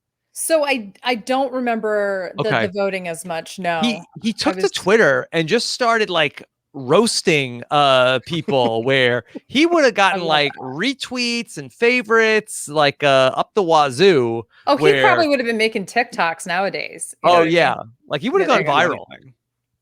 That was the thing. Jim wanted on that season more than like almost anyone else, and apparently there was talks for him to be on like Blood vs. Water, and like they had looked at him for other times, but I'm disappointed we didn't get Jim back on second chances. I think it would have been a lot of fun. Jim Rice's plan was basically him giving it like my plan is called any attention is good attention, and I'm just gonna go off and say anything I want to try to see if people will pay attention to me. Yep. He's such an interesting character, and there's like, I don't know if you guys have this reaction to him too, but in the similar, there's a part of me that's just like, ugh, I like hate to like his gameplay because like I find him also swarmy as a character. Yes. But I think that's what would make him so interesting to come back and play. He was somebody who is not content to play a slow game. That he says in the season that he tells everybody he's a teacher, but he's like he owns a couple of dispensaries that he's played. He's a poker player, so like he was a mover at least. Yeah. I don't know why he told Ozzy he was going to give Ozzy the necklace at one point for no reason. Yeah. All right. Who on this list made you pause and think to yourself, wait, who's that? Somebody is a runaway winner of this. It's Elise. Yeah. There's no other option. 58% for Elise. I'm almost curious who's number two. I'm not sure who really jumps out at me there. Mm-hmm. It's probably like Whitney. Is it Keith? Keith, maybe? All good guesses. I'm sorry. Semhar didn't get any consideration. Christine Markowski somehow got 9%, and Stacy had 8%. Come on, people. No, Edna, I feel like All right, required viewing, everybody. Mm-hmm. I know it can be a Rick, chore. Even. Yeah. And I guess it speaks to the strength of the cast. It's a memorable cast outside of Elise. Most underrated player of the season. Well, I think it's Sophie, to be honest. I know that she won, but I also think she's underrated in the edit. I think they did Albert. Is it Dawn? No, it's Sophie. 38% for Sophie. Albert was 16%, and Coach had 10%. The Kelly Wentworth Award. Coach underrated? Yeah, no, I don't think that. I don't know. People love Coach. Every confessional is Coach. The Kelly Wentworth Award for Best Pre-Merge Boot. That's Christine, right? Christine. Yeah, it's got to be Christine. It was Christine. 36%. Stacy had 24%. Michaela had 19%. Okay. Yeah. Okay. I Getting there. Then let's see. Where would you rank Sophie? Sophie's win on from 1 to 40. 1 being the best, 40 is the worst. So personally, I have Sophie's game at 20 in terms of Okay. my winner rankings, but I don't know. It's Yeah, you hard have with the all 40 winner rankings. yeah, that had to go through the season and winner rankings as I did my rewatch. So Wow. that did happen. I feel like there needs to be like some ironing out in there, but yeah, Sophie at 20. I feel like probably given like the general reaction to Sophie versus the RHAP bump, I'm gonna say, around 23 is where she falls. 23. That's season 23. Okay. Oh yeah. Beth, what do you think? Higher or lower than 23? I think she's higher than 23. I think she's like in this 18, 17 range. But I also have her in that general range as well. I wouldn't be mad if she's up at like 15 though. Okay.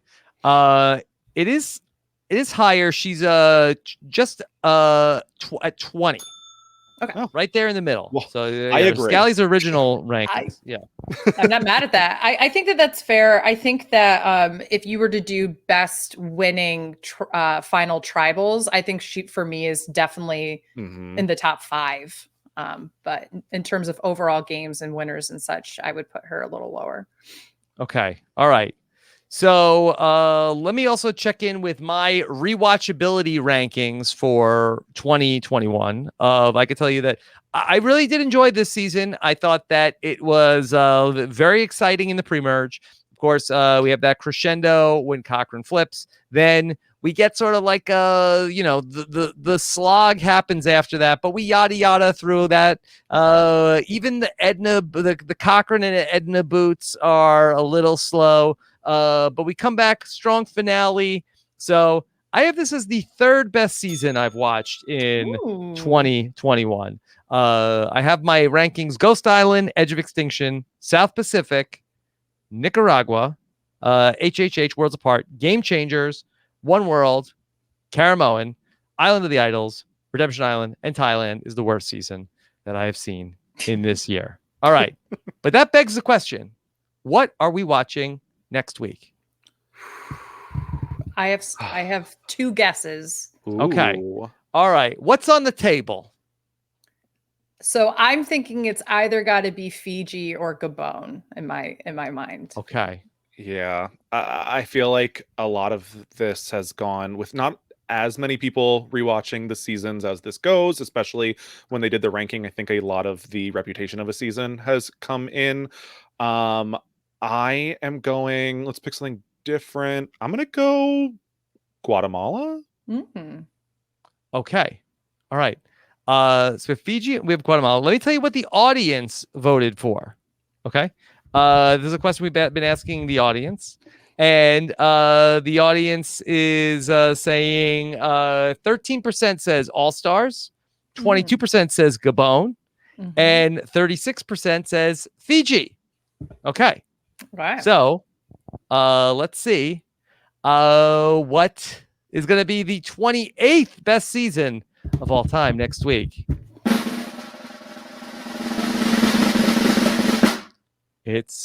We're going back to Fiji like Survivor. Bing, bing, bing, bing, bing. Yep. Yes, the 28th best season of Survivor. Next Wednesday, we're going to talk about Fiji with Aaron Robertson and Gia Worthy. Very excited to get into all things Fiji coming up next week. Season 14 of Survivor. We'll talk about the 28th best season next week. That I will be very excited about having a couple days off of no Survivor before I start watching Survivor Fiji in a couple of days to get ready for the next panel. Okay. Anything else to say about Survivor South Pacific? I would just say generally, this rewatch helped kind of raise it in my standards a little bit. I still found it to be a little cringy, as I discussed, but I think that it's a lot better than I remember it. So I would encourage Mhm. people to kind of prepare yourself for the cringe, but also know that there's some good stuff in between too. Yeah, Okay. I would say too low at 29. Understand why people may not enjoy it, but ultimately, like, if you're not remembering Christine and Stacy, like, go give it a rewatch. At least, you can jump around. It's fun. Yeah. And I feel like that the thing for me is that I feel like that there are things that are interesting to talk about too with this season of just the way that it all played out. There's a lot of interesting decisions that get made. And I feel like that's a big part of it for me in terms of like, is it sort of like stimulating my brain in some way of like, is this fun to think about or talk about? And I think that South Pacific offers a lot in that area. Okay. Let's talk about what's coming up here on Rob's podcast. Dawn Meehan. I am looking forward to talking to, getting into everything that's been going on with her. Haven't talked to her, I think, in 8 years since she did Exit Press for Survivor Caramoan. So looking forward to catching up with Dawn. Looking forward to that on Talking with T-Bird. Look for that coming this weekend on Rob as a Podcast. And then while we were recording, Taryn and Asia were busy catching up with the great Anthony Douglas on the Wednesday night BB Can 9 recap. Definitely have to check that out. And of course, it will be a busy day of Big Brother Canada coming up on Thursday on Rob as a Podcast. Of course, that you will not want to miss Taryn's live feed update. Of course, that's every morning at 11 a.m. And then, of course, we'll have our eviction show coming up on Thursday night as well. Plus, we will also have Reem Daly joined us on 90 Day Fiance this week. Do either of you keep up with the 90 Day? I've never watched it, although it looks like it's a ride from all the tweets. It's wild. Yeah, we had the great Reem Daly join us on 90 Day Fiance this week. And of course, Tough as Nails also Wednesday night staple. So Phil Kogan has been joining us to talk about everything going on Tough as Nails. We'll get into that on Thursday as well on Rob Has a Podcast. Of course, if you want to catch our patron feedback show over the weekend, answering more questions about Survivor South Pacific, listen to our Patron 5 for 5. We'll have a patron Brant Steele coming up this weekend. Check out everything we're doing over at robasawebsite.com/patron to help support all the podcasting going on over at RHAP. And if you're watching us on YouTube, make sure to hit the subscribe button and hit that bell for more notifications about when a new show is happening. And of course, check us out on social media. We are at Rob as a Podcast on Twitter or at RHAP Grams on Instagram. All right, Scally, what do you have going on this week?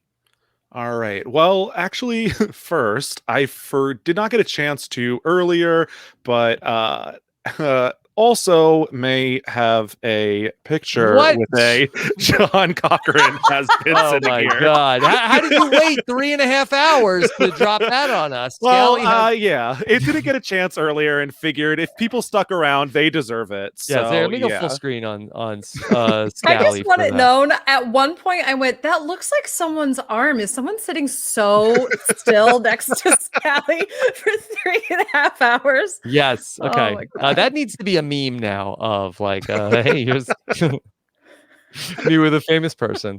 Yeah. It just has to be Cochran every week. One of the panelists has to share their photo with Cochran. Yes. Okay. All right.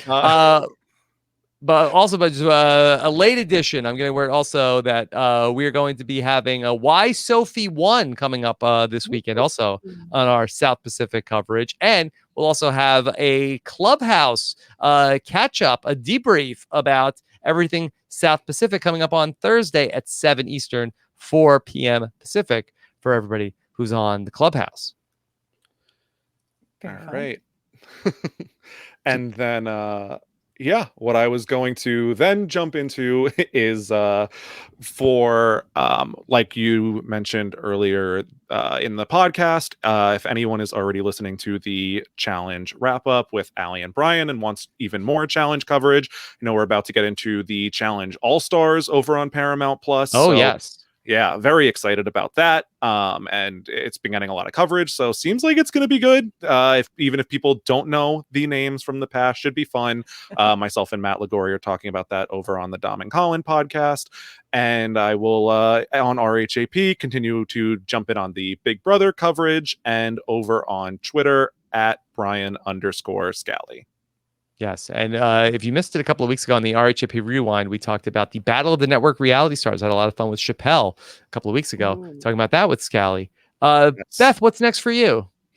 So I am still podcasting, as I said earlier, about the never-ending season of Drag Race. It started as Rob, you joined us for the first New Year's Day, and we still are weeks away from this finale. I think we have like 4 or 5 more weeks happening in the season. It is a ride, but I'm still covering that with Liana and Aman. We record on Sundays. Typically, they release Sunday night or Monday mornings. I'm also podcasting about the challenge, Baby Can 7 or 9. I want to say 7, 9. And I'm also starting a new podcast with my friend Dylan, and we're discussing our 2 favorite shows. His is Lost. Mine is The Nanny. They make no sense together, but I'm watching Lost for the first time. He's watching The Nanny for the first time. And that's going to be It's one coming out podcast. soon. One podcast. Every What's it episode we talk called? about. It's going to be called Hot Mess Moments. So be on the lookout for that. We're hoping to release the first couple of episodes within the next couple of weeks, but you can follow me at AugustaWin11. If I can point on Twitter, Instagram, and on my Twitch channel, where you will also see me podcast there. Okay. I do apologize in person about the TV theme song bracket.